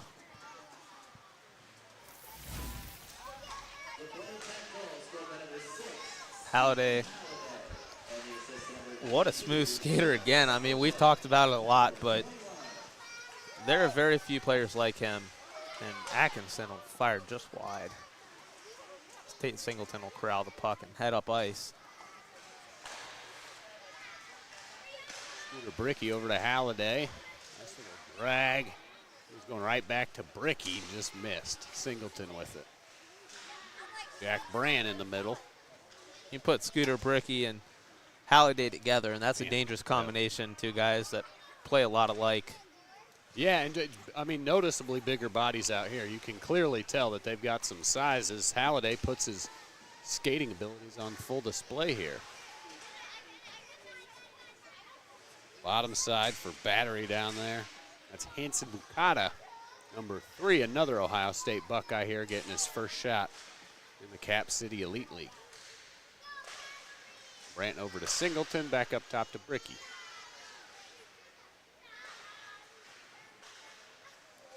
Bricky looking out in front, trying to get open and get the puck. Yeah, Bladetech being pretty methodical here with this possession. Able to control the puck well and kind of move it around. But Battery doing a good job clogging up the middle as Bladetech's kind of working the outsides. Here goes Davis Burnside, putting on some speed. Looks for Greasock, right back to Burnside. Saved by Adams. Tate Singleton recovers, pushing up the near side boards here. Off of Halliday to Bricky, back to Singleton. We have a goal there. Tate Singleton, 1, 2, 3, nets it coming right back. And they're up 3-0. You can see that's just a quick play there on the replay. It's Scooter Bricky gets it right to Tate Singleton, and that's a Ohio State connection. They played together in the Scarlet and Gray for a while, and you can see they still have that chemistry working. Yeah, Halliday set that one up with the feed to Bricky, and then it comes right over, making it look easy. Chase Greasock, the Battery with it now. Lemmerbrock trying to get it to the middle. And here's a 2-on-1. That was a hard shot by Luke Farthing. Right into the pad, though, Garrett Alderman. Here comes Greasock. Luke Farthing tracking behind him, trying to disrupt it. Hanson Bukata moves it up the far side boards. Bladetech's going to take it over. That's Luke Farthing. Nice little slow chipper there. Alderman was able to say no to one breakaway, but he can't say no to the tic-tac-toe. And that'll be a goal there. Ethan Heidepreen going to get his first of the afternoon here. And just look at this puck movement from Bladetech. You see Alex Barber here. He's going to recover the rebound. He's looking at Farthing circling, but he moves it right into Heidepreen. Or excuse me, that moves it across Halliday and then right back to Heidepreen. And Battery finds himself in the hole with 17 minutes left. They're down 4-0. And I want to say that that'll mean a lot in the game, but as we saw last game, that 4 goals does not mean a lot in Cap City hockey. It's too soon for some 614 hockey fans. Yeah, yeah. Just making sure I'm not in earshot of Matt Pfeffer when I say that. He told me he was gonna go eat his feelings after that game. So, and speaking of, just another shout out to Smoked on High, one of the proud sponsors. Cap City Summer Elite League. I grabbed some of that between games. Excellent, excellent barbecue you can find. Oh, me too. Smoked on High. I got some when it was fresh after the first half of the last game, and you don't find much better barbecue here in Columbus. There's J.C. Campagna getting some ice time. Tate Singleton with it. Moving it up. Halliday through the middle. Pass by Halliday to Singleton. Singleton still with it. How about some stick work from Tate? Toe drag from Singleton. Looks for the one-timer, not able to get it. And we have a 2-on-0 with JC and Atkinson. And Atkinson will send it just wide. Looks like Adams might have gotten his foot on it. Yeah, really good save by Adams there. Cam Atkinson again. High up over the net, into the net. Stays in play. Now for Battery. It's Halliday.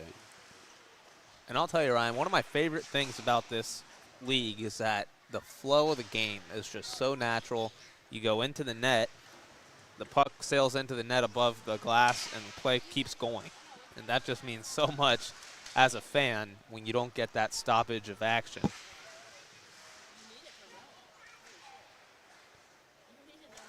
Here's Atkinson. Yeah, the players all just kind of take one little breath or two, and then it's kind of go the other way. There isn't. Well, right on cue. They're used to taking the 45-second shifts in the NHL. Yeah. And a lot of people don't know that the shifts are really short. Fresh legs are a #1 priority in the NHL. That's key. And in Cap City, it's more of a skill game than it is fast-paced. But it's a good change for these guys. And there we have Griesok going tumbling. Little slide, he pops right back up. He's okay. Up the far side, maybe Stepanian. Ricky, Jack Brandt, trying to loop into the middle there. Disrupted by Spencer Cox. Spencer Cox, another familiar name here if you've been tuned into the Cap City Summer Elite League. Jack Brandt rips one. Oh, it looks like Ricky it was with going the to sneak rebound. through. Just couldn't get it to fall. Now Connor Lemmerbrock far side. Chase Griesok backhand. Davis Burnside. Quite a few familiar names here. Davis Burnside curls around.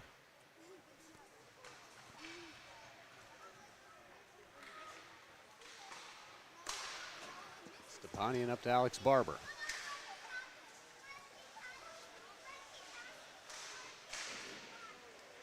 What a save by Alderman there. That looked like Stepanian again. Took the feed from Alex Barber, but can't get by that goalie.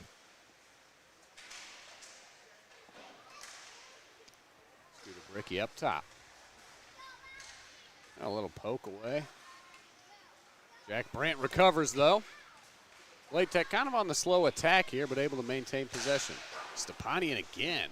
Left side, just a little wide. Garrett Alderman in net for Battery Academy, doing a good job as always.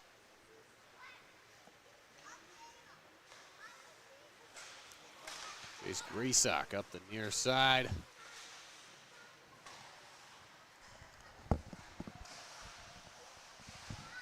It's Jack Bortle trying to steal it away here. Chase Griesok off the post, I think.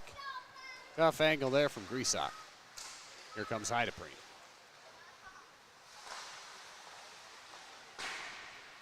Sharp wrister there from Jack Bortle. Bladetech creating a couple of good scoring opportunities here lately. Chase Griesok. There's a snipe from Griesok as he just walks down the wing and rips it over the glove of Adams. As you can see on the replay, he just takes it himself, realizes he has Scooter Bricky on his heels, and he just walks in and rips it back bar. You don't see many snipes like that, but we see it today here from Chase Griesok as he does it all himself and gets Battery on the board. Far side, that's Jack Bortle.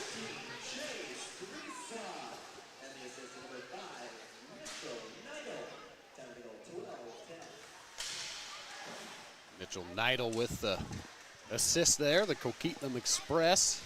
Another familiar name if you've been tuned into the CCSL, and here he is again. Neidl moves it near side. He's looking for Will Cohen, I think.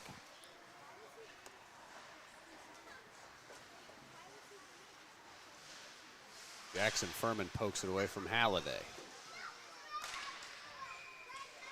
Just barely offsides there from Singleton as tries to corral a pass from Halliday, and it's just a few inches offside. Ryan and I had a pretty good look at it here from the desk. Yeah, that's one of the great things about sitting here at the Cap City. We're right Yeah. up front, rake side, man. I'll tell you what, I'm used to the press box, and it's definitely a different view, but I could get used to this. What a save by Alderman. Nice little Just stretch left disgusting. leg. Another thing about being up here up front, pucks come at you. They do. protected by the net, luckily, but Tate Singleton ahead to Halliday. Halliday shoots one. It is a nice change from press boxes, the kind of high up advantage point, but it's nice being here on the boards. Nationwide Arena press box, one of the best in the league, but it is at the top row of the stadium. You cannot physically, unless you're on the catwalk, you cannot get any higher in the arena. So being ringside here, it's a good change of pace. Puck goes up into the bench, it looks like. Gives the boys a chance for a little swap here. We got Singleton, Brandt, Alex Barber, and it looks like Ryan Williams on the ice for the Bladetech boys in red.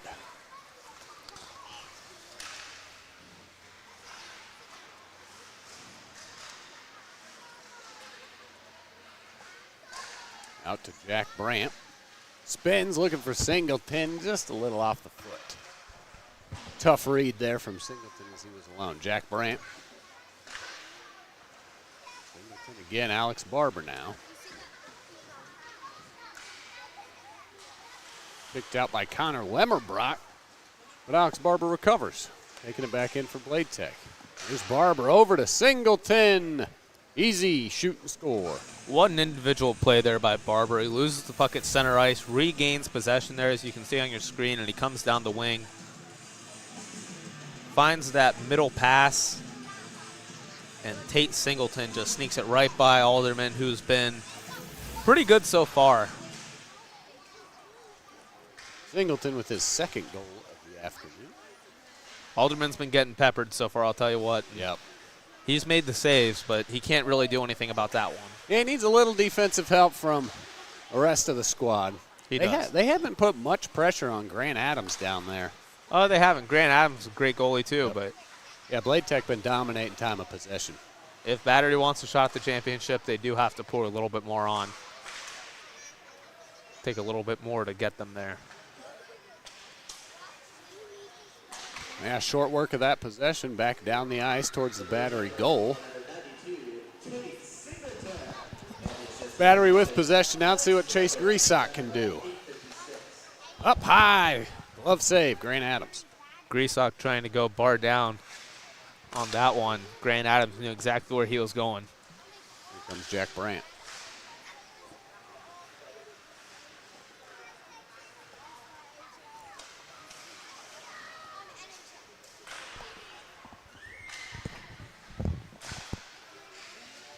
Bladetech working it through the defense here. Battery able to shut that one down. Davis Burnside's got it on his stick. He's looking for Will Cohen. Davis with it still. And they kind of go down. Jack Brandt with a low contact. Will Rydell with it now. Over to Cohen. Shot goes wide left. Davis Burnside recovers. Will Cohen up to Greasock. Greasock looking for Rydell out front. Pass deflected by Adams. Burnside to Rydell. Rydell shoots. Saved by Adams up high back over the net. Rydell again with it. Rydell, like we talked about earlier, an ACHA guy. Or not an ACHA guy, AHL guy. My apologies. But he does have quite the shot on him. He's under contract with the Wranglers next year. Be a good piece for Calgary.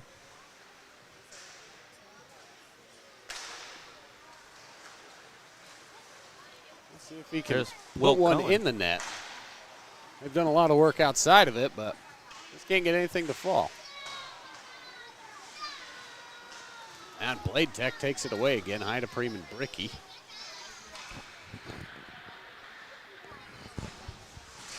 Bricky over to Bortle, can't find it. Halliday rebounds it. Bricky to Haida Preem, he shoots. He scores. Ethan Haida Preem. Couldn't tell if that went 5-hole, but Alderman was stretched out there. Take a look at the replay. A little contact there. That's Halliday. Drop pass to Bricky. Hesitation. And then he finds The stick of high to Preem, yep. Sneaks 5-hole right there, as you can see on the screen, just inches away from being a save for Alderman, but it's 6-1 now as Bladetech is pushing for the championship. Looks like that just went under the stick. Alderman was trying to shut down, just barely. Got her through there. Scooter Bricky works it in. Jack Bortles shoots. Glove save Alderman. 5 minutes remaining. 5-goal deficit. Campagna trying to change that one. That's the pass. Like we said, Grant Adams hasn't been tested a lot, but already looks to be in midseason form. He's a goalie that, as you can see right there, I was about to say, likes playing out of his crease, and he does it again there. He's almost like a defenseman.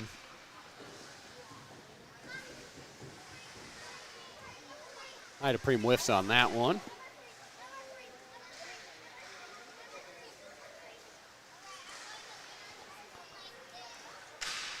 Here comes Spencer Cox with it now. Drops it to Lemmerbrock. Yeah, leaks out of the zone. Battery having trouble getting anything in sync here. Here comes Cox. Chipped high, just a little over the net. It's just one of those days there for the Battery Hockey Academy, is they just can't get anything to go. Well, yeah, if they could just get to halftime, and Tate Singleton takes the feed, passes it right back. Luke Farthing buries the shot. He scores. It's 7-1 now, and this, even for Cap City, I'd say this would be considered a blowout, even though things can change. Yeah, Battery just having trouble. They need to light the fire at halftime or whatever. They'll look towards Cam Atkinson and J.C. Campagna to take control of the game, and we see a money puck here for Bladetech as they'll just keep trying to pour it on. So their money puck will go away in the second half. And here's Atkinson. Yeah, and Bladetech just feeling it, I suppose. They're saying we can't be stopped right now, so let's get some worth two while we can. Stephen Halliday up top now. Burnside picks it off. Tate Singleton can't do it. Cam Atkinson for two off the pad. Coming the other way, Halliday. They want to take advantage of this money puck. 3-on-2. Singleton drops to Halliday just out of his reach. Grisak steals it. Chase Grisak now. Grisak trying to go cross crease and just won't go.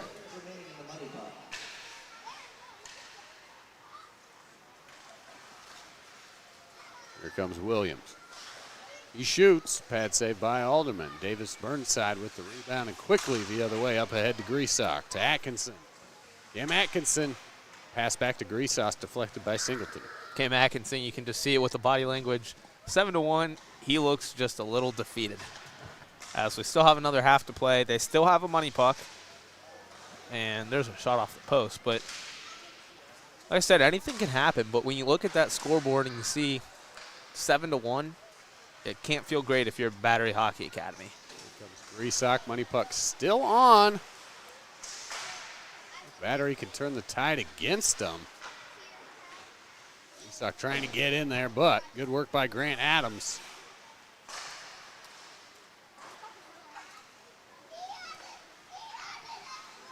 Here comes Davis Burnside behind him. Money puck light just went off.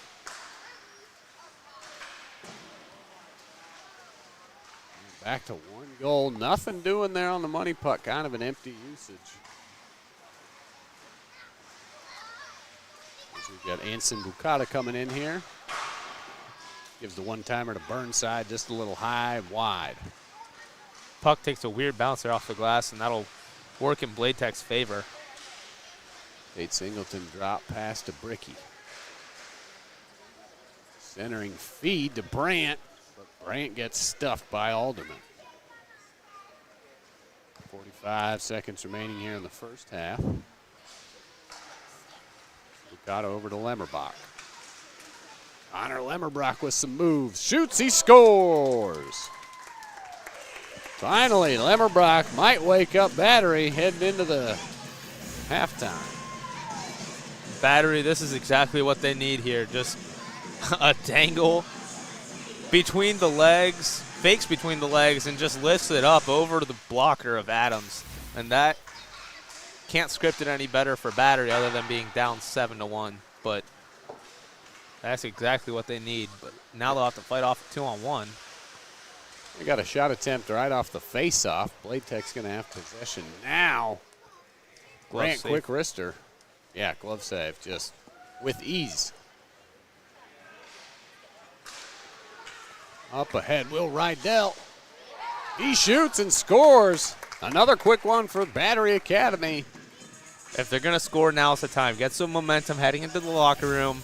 Come out for the second half with a clear mind and not as much to chip away at. And with the money puck, that turns, 4 goals into 2 goals. Cox gets Cox takes a tumble. Stepanian.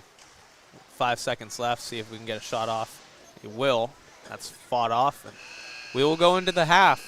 It's a 7-3 lead for Bladetech, which, as we've seen, 7-3 is not a huge lead here at Cap City.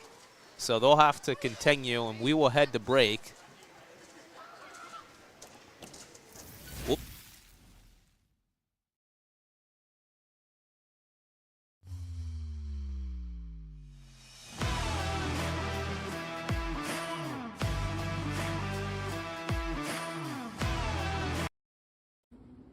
Welcome to Smoked on High Barbecue. Come on in.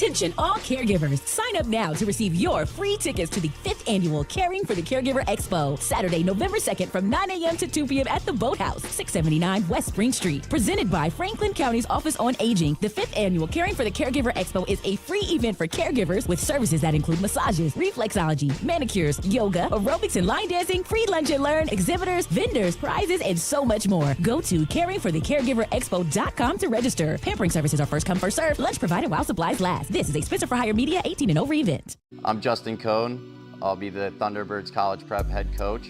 I'm from Philadelphia, Pennsylvania.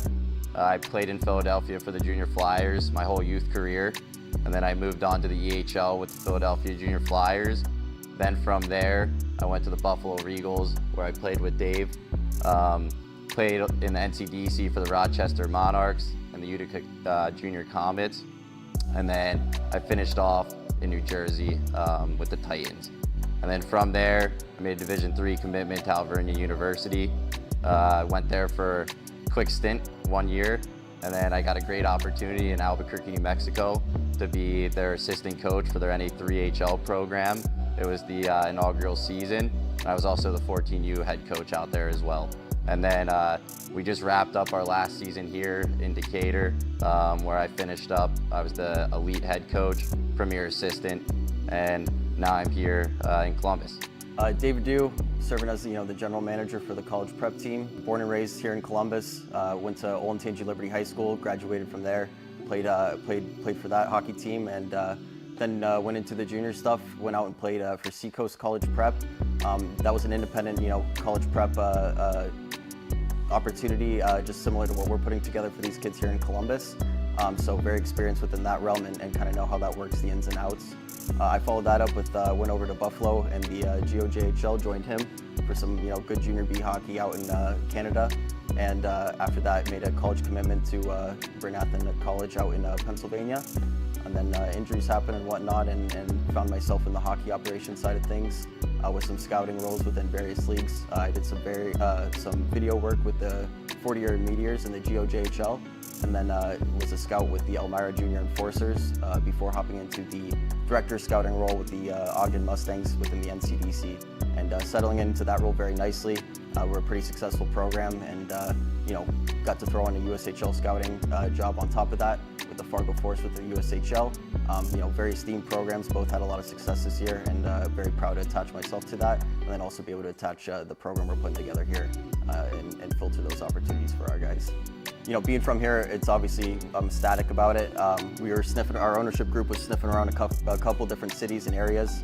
A couple different opportunities arose, and when Columbus kind of logistically worked out with not only the schedule we wanted to put together, but just the overall landscape of things and with the Thunderbirds, it was just kind of a perfect fit. And we're going to be here locally at the Chiller Ice Rinks, and I grew up playing at those rinks, and it's part of my network. So obviously very excited about that, and things just kind of all fell into the place throughout our network and with the Thunderbirds network, and we couldn't be more happy about it.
Welcome back to Cap City Summer Elite League, game number 2.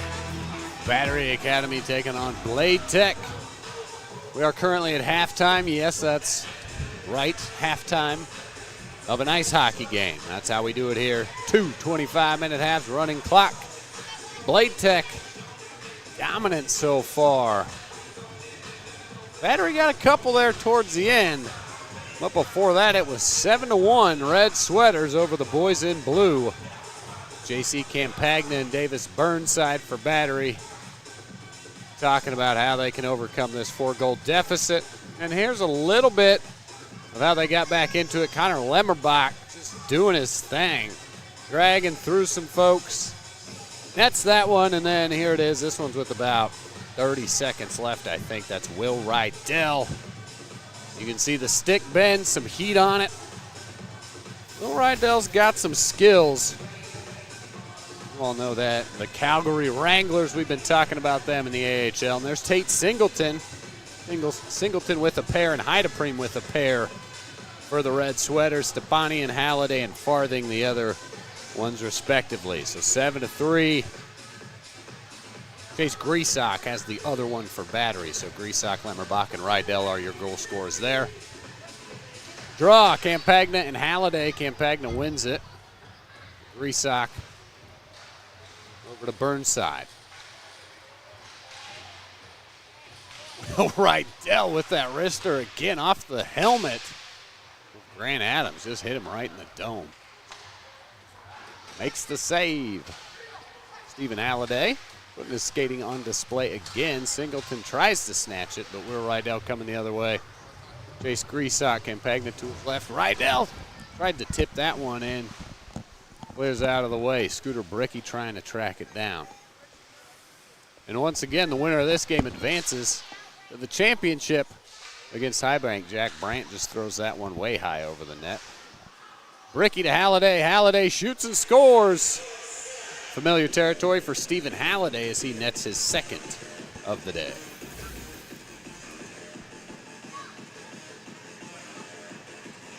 Not sure who got the assist there, but We'll hear it on the announcement soon enough. right, they'll call us and let us know. Once again, Ryan Dietrich and Ian Phillips. Here rinkside from the Chiller North in Lewis Center, Ohio. Halliday, unselfish, back to Bricky. Winds up and fires that one just in front. Halliday gives up the breakaway but gets a chance of his own there as JC comes in with the changeup. Yeah, great save by Grant Adams there. That's a hard shot for goalies. They expect the fastball. JC throws the changeup. Off speed, but no worse for wear. No harm, no foul. Yep, Grant Adams holding steady down there. Jason Griesach with a chance. Now over to Lemmerbach. Just a little wide. Scooter Bricky with the assist there from Halliday. The assist there to Halliday as Halliday tries to get in. Alex Barber shoots into the glove of Alderman there as he's splayed out. Spencer Cox comes away with it. We'll keep an eye on the money puck here, too, as we got 23 minutes left, but eventually it'll get to be that time where it's now or never. They'll have to try and do something. A lot of hockey between now and then. And there's a goal. Jackson Furman, who's a prospect call-up. Yeah, getting his first game here. His first experience in the Cap Summer Summer Elite League. With the Minnesota Mallards, I believe he's listed with. Jackson Furman, I remember playing a high school summer league game against him when I was a freshman. And he was with the Westerville Warcats, and that was the first high school summer league game I played. And we played against him. Cole Miller, who's another Cap City guy. Oh, Lemmerbach takes a fall there, and here would be a breakaway for Barber. Barber shoots it right in the blocker. Yeah, Cox did a good job trying to just breathing down his neck a little. Yeah. Maybe disrupts it a little bit. He got a clean shot off, but it's always harder on a breakaway when you're being trailed. Yeah. You don't have as much time and space. Don't have enough time to pick your head up, pick a spot. Yeah, it's just that sense of pressure. It finds you a little bit. Who else have you played against with? I know you've mentioned a few names throughout I know you and Riego de Dios are kind of familiar, but Playing with Furman and Cole, that's a pretty cool. Cole Miller. Yeah, that was summer league. Summer league is kind of a time where the AAA players come back, and there's a goal right there from Cohen.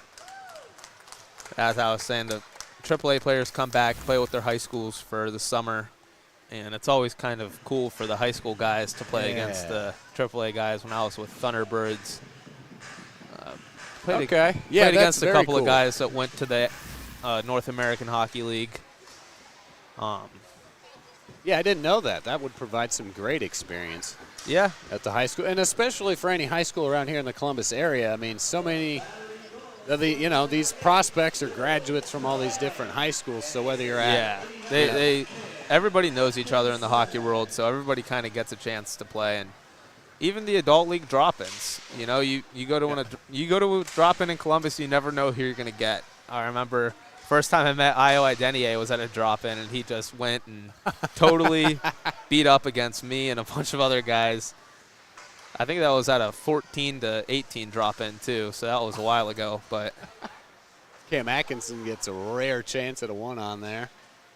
Heideprem with it behind net. That just speaks to the quality of hockey here in the Columbus metro area with just the high school grads, people coming in, transfers, all those kinds of things. Yeah, for sure. And then a quick story on Romulus Riego de Dios. His mom taught me health in middle school, so that's how I know Romo. And that's how we were introduced. And he played for AAA at the time, and then he played on my adult league team for a little bit, Cocktails and Dreams. So very cool. Will Rydell chips one in there. And guys that play at this level, they can just do so much. They look at the game differently. They play the game differently.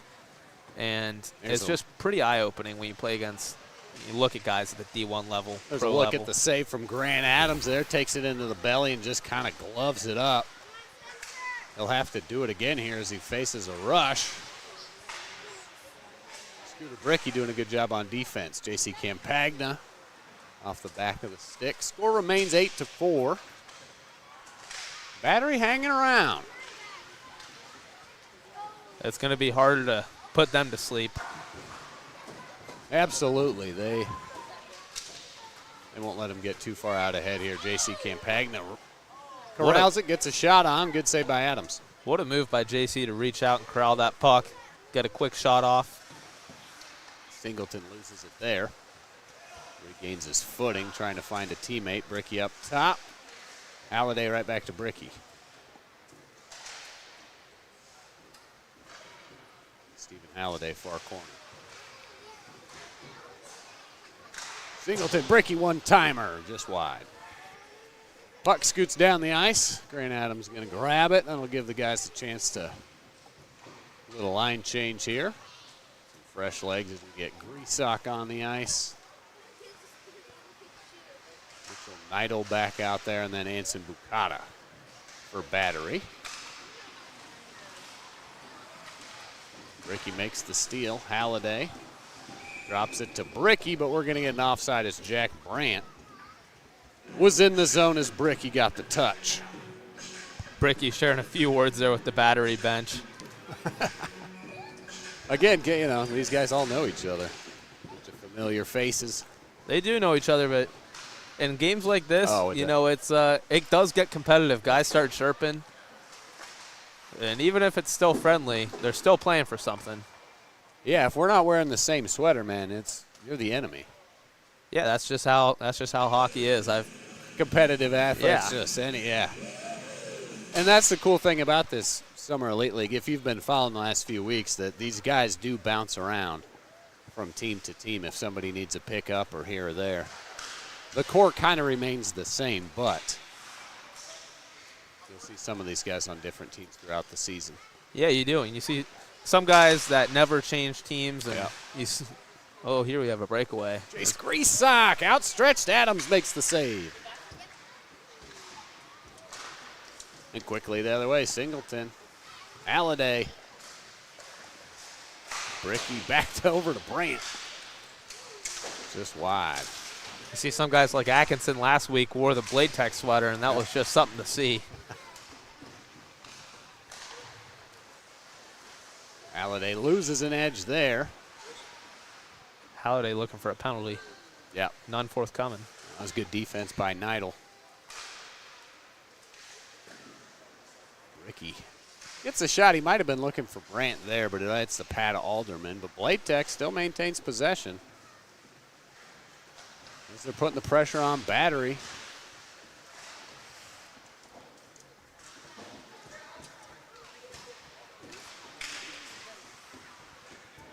Connor Lemmerbach chases this one down. Grant Adams trying to make a play.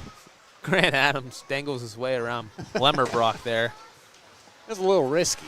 Like I said earlier, he's like a defenseman type goalie. I like that. Yeah, aggressive goalie. He is aggressive, and it's a blessing and a curse, but he can play the puck pretty well most of the time.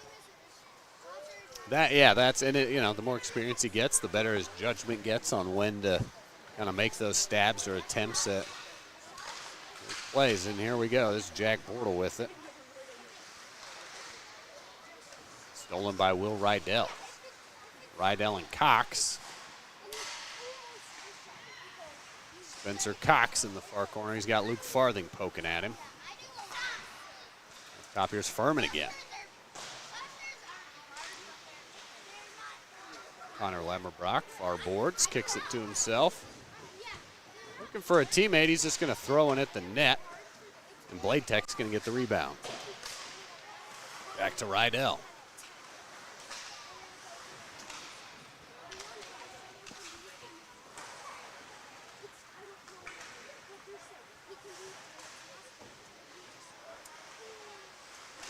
Battery doing a good job keeping possession here. Bladetech doing a good job on the defensive side, though, not really giving any clean lanes or open looks at Adams. Yeah, they're playing a lot more structured hockey this week. It's 8-5. Nobody's out of the water yet. That's 2 goals with the money puck, and Battery has the lead. So Bladetech definitely playing a little bit more structured hockey, staying in the box formation. Here we have a 3-on-1. Spencer Cox. He's looking for Jackson Furman there. Yeah, there's Furman again. Hey, he's got the stars on his trunks.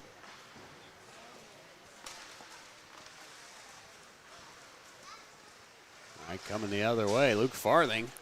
Good defense there. Here comes Furman, near side. Got Heideprem on him. Centering pass. Furman looking for Atkinson there. Yep, blocked by Farthing, though. Good defense by Luke Farthing. Jim Atkinson throws one at the net. Furman can't deflect it. Atkinson tracks it down. Cohen, nice little move around Alex Barber. Davis Burnside, far side.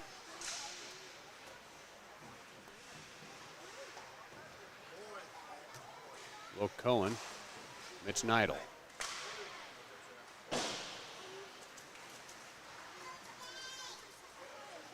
Neidl drags the far side with Barber on his hip. Atkinson centering feed to Cohen. Shot blocked by Barber. Good stick by Alex Barber. Up out of play. We'll have a rare faceoff. Clock keeps on ticking. 13 minutes left. Up to the benefit of Bladetech there. Reminder, Battery still has a money puck left. We get recentered and we'll have a rare faceoff just out the right side of Adams. Cam Atkinson shoots. I'd be surprised if the money puck doesn't come into play here.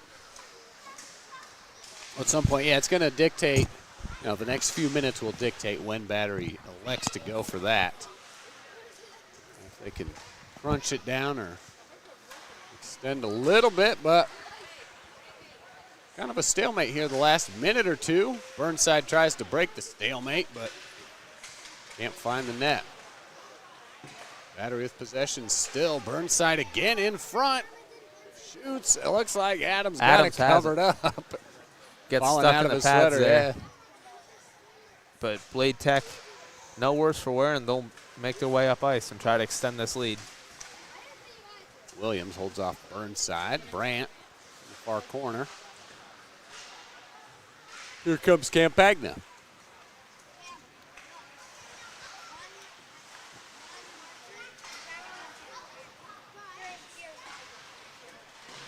A little battle behind the boards again. And out comes Tate Singleton.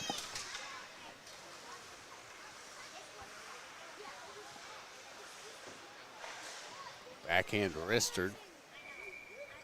Just a little high.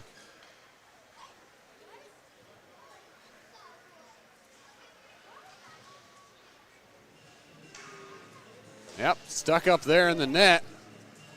That one's really up in there. That'll happen on occasion. So puck up, out of play. Another face-off just outside Alderman. Looks like Griesach and Brandt in the center. Grant Adams head back to the net. Had to type his play. Brandt wins the face-off. Singleton to Scooter Bricky.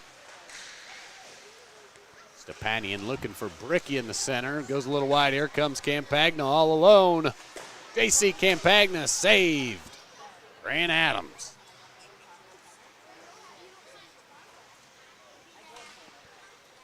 Stepanian.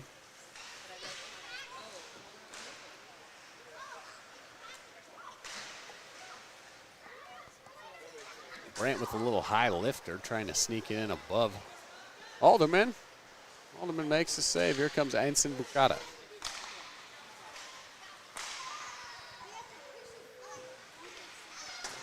Emmerbach, hard shot, saved by Adams right into his chest. Stepanian with it now in the corner. Saucer pass up to Singleton. Singleton by himself, left side to Bricky. Bricky scores.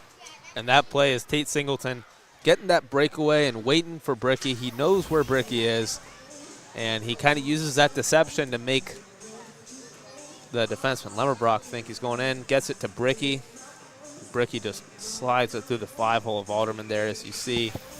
Alderman's been pretty good today, despite what that scoreboard says. He's made saves where he needed to make saves, but that one, it's hard to do anything. Bricky finds a spot. And now we'll see a glove save from Alderman. Yeah, tough shot from Halliday there, but he fields that one. They're still only down 4. Will Cohen. Chase Griesach. Off the goalpost for Chase Griesach. Good feet on the one-timer there. Just can't get anything home. The battery they're getting their opportunities. Here's a breakaway for Halliday. Goes right off the crossbars. He had Alderman beat, but he couldn't beat that crossbar. Yeah, not much room there in that top corner. Stephen Halliday with the precision just off the mark. Tate Singleton with an opportunity right in front. Couldn't corral that puck. Halliday looking for Singleton out at the blue line, but not on the same page there as a rare one goes wide. They're going to recover, though. No pressure from Battery just yet. Nice pass, nice shot by Scooter Bricky, just a little wide there. Scooter Bricky dancing right through the team, and here's Atkinson on a breakaway. Atkinson shoots and scores. Cam Atkinson will chip away at that lead, and now is the time where we look for the money puck. They want some momentum, and they have that momentum with Cam Atkinson's breakaway goal there. As you can see, the replay, he's behind the defense, walks in, picks his spot, and just slides it. He has maybe 3 or 4 inches to work with there, and he makes no mistake. He buries it. It's 9-6. Well, Grant Adams made like a partial save. He got a chunk of just pad on it. And look for that money puck. Nice shot of a good crowd here. Got a bunch of kids in the house there behind the Battery goal.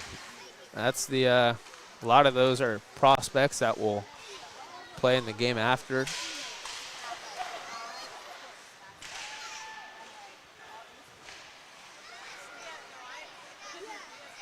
Cam Atkinson, Will Rydell. Rydell with a hard shot that goes right off the pillow of Grant Adams. Yeah, that was a blast. Great save by Adams there. Keeping it alive. Bladetech, here we go. Stephen Halliday, Alex Barber. Stephen Halliday keeps it. Now Barber's got it. Pulls it back.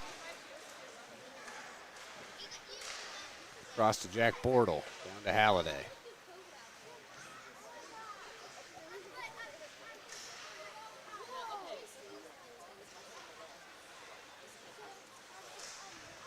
And Alex Barber just lets that one slide by, so they're going to have to pull out and reset. Little miscommunication there on the Bladetech side. Luke Farthing here to Bortle. Bortle drops it to Halliday. Halliday working in the near side.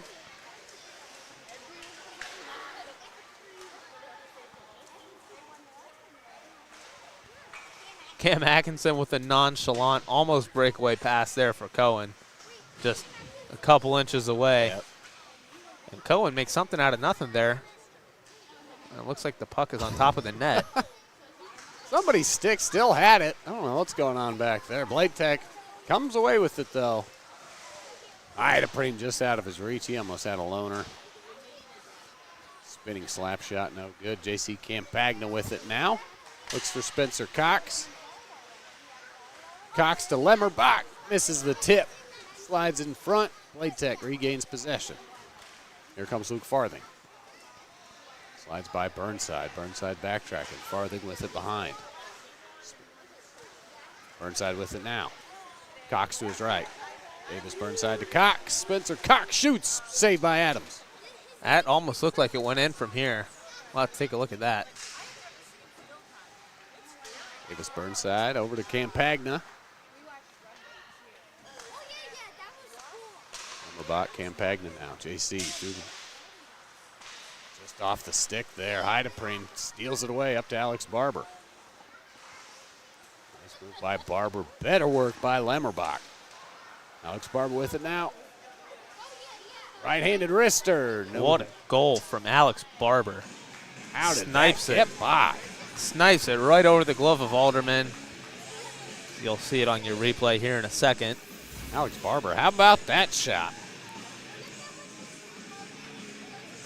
Yeah, Idapreen grabs it right there, right Alex to him. Barber will walk in, and he hits the slot and just rips it right over the glove, posting in. And it is 10-6 here as Bladetech has a commanding lead, which, again, we'll wait for the money puck to go on, but this league can slip away very quickly.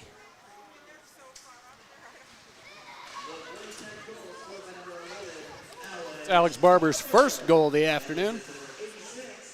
Idapreen with the assist. Idapreen's got 2 goals and then at least 1 assist so far. Campagna, battery down 4. With Here's a 4:15 breakaway to play. Ryan Williams. How about that? Smooth little backhand shot. Ryan Williams scores. What a goal from Ryan Williams here as he breaks out the one-hander.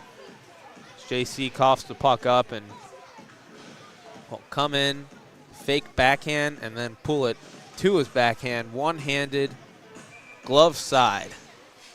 And that'll lift the lead 11-6. Unassisted, all alone Ryan Williams. And if I'm a betting man, I say once Cam Atkinson gets back out there, that money puck light will light up. Actually, Ryan Williams had a goal earlier in the game with 6-1-4. He had their last goal of the game at 16. Money puck is on. There we go. There's the horn. As the 2-on-0 goes awry. That was almost just in time as Battery was getting a good chance there. So Battery Academy. As we will have a money puck goal. Stepanian again. Andronik. Stepanian, number 77. I think he's the one who gets this in. Take a look here. Coming off the wing. Yep. It will be. Great feed from Singleton. And it works against him. Battery Academy turns the money puck on. But Bladetech and Stepanian. That's one worth 2. And that will be his like second and third goal of the day. 6. We've seen one improbable comeback today. Will we see 2? Well, it's that same deficit. It'll be 6-13 once they change the score. Battery Academy here with it. Got to make something happen.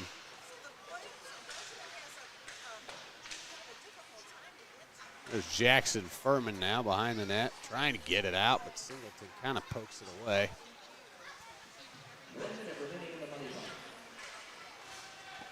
Ricky over to Brandt, empty net. Reminder there, they need an extra. JC. Empty net goal for Scooter Bricky, and that will just about do it, as that will be 15-6. Yeah. At least I think that'll just about do it. We've seen one crazy comeback today. I think that might be it. As you see the replay takes from center right in front of us here at the desk, and he kind of, I'm not sure he wanted to, he kind of hesitated. Yeah, if I was him, I would have passed it back to the goalie and taken my chances there. See if we can really send the fans home happy. Glad Adams will light one up. Jack Brandt throws one in there. Garrett Alderman makes the save. 9-goal deficit. 1:45 remaining. Probably going to be a little too much to overcome. That'll turn into an 11-goal deficit after that last goal. Man. And Battery Academy will play next week in the third-place game. And we'll see a matchup of Bladetech and High Bank for all the marbles next week.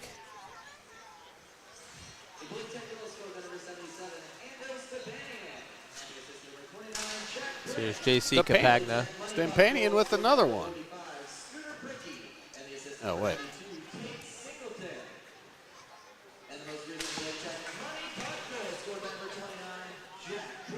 Jack Brandt with the most recent. There we go. There's Halliday. Singleton with the assist again. But yeah, that last goal was Jack Brandt. That's how quickly they score him here. Just bing, bing, bing. They don't even give the PA announcer time to get one. He's got to list all three. Yep. And Battery with the late scratch of Jack, or not Battery, Bladetech, excuse me, with the late scratch of Jack Johnson. No NHL rostered players, but still able to make something happen here today. It's a strong showing, and 30 seconds left. I will say it looks like it's a bit too late, as time not on Battery's side. But what a day we've had here at Cap City, highlighted by that first game where we saw the comeback of the summer, I'd say. Yeah, Bladetech just too much for Battery to handle here. This one got a little lopsided coming out of halftime. There's one at the last second. Chase Greasock blasts one, but no good. And so that'll do it. 6-17. Bladetech just runs away with them. I don't know if Grant Adams took a shot there on that last puck or what, but heck of an effort by Adams here to give his team an 11-goal win. And yeah, you mentioned it. Game one, really. Just something to behold. The final 2 minutes of game one, something else as High Bank came back to win. But here in game two, Bladetech just too much for 50 minutes, and they win by 11. Ian Phillips, any final thoughts before we're out of here? I mean, that was one of the best days of hockey in Cap City's history for sure, especially with that first game. Like you said, you don't see a comeback like that often at all. Oh, you if don't. ever. And we saw one of those. It totally electrified this whole place, and it's just one of the many, many good memories we have from this summer, and it'll be wrapped up next week. So bring your whole family out. It's a family-friendly event. Meet your favorite players. Get your family out here. Free AC, as you mentioned. Got it. Yep, come on out next week for the championship, folks. But that'll do it for week 5 here at the Cap City Summer Elite League. For Ryan Dietrich and Ian Phillips here on the Yamo Media Network. We will see you next Tuesday.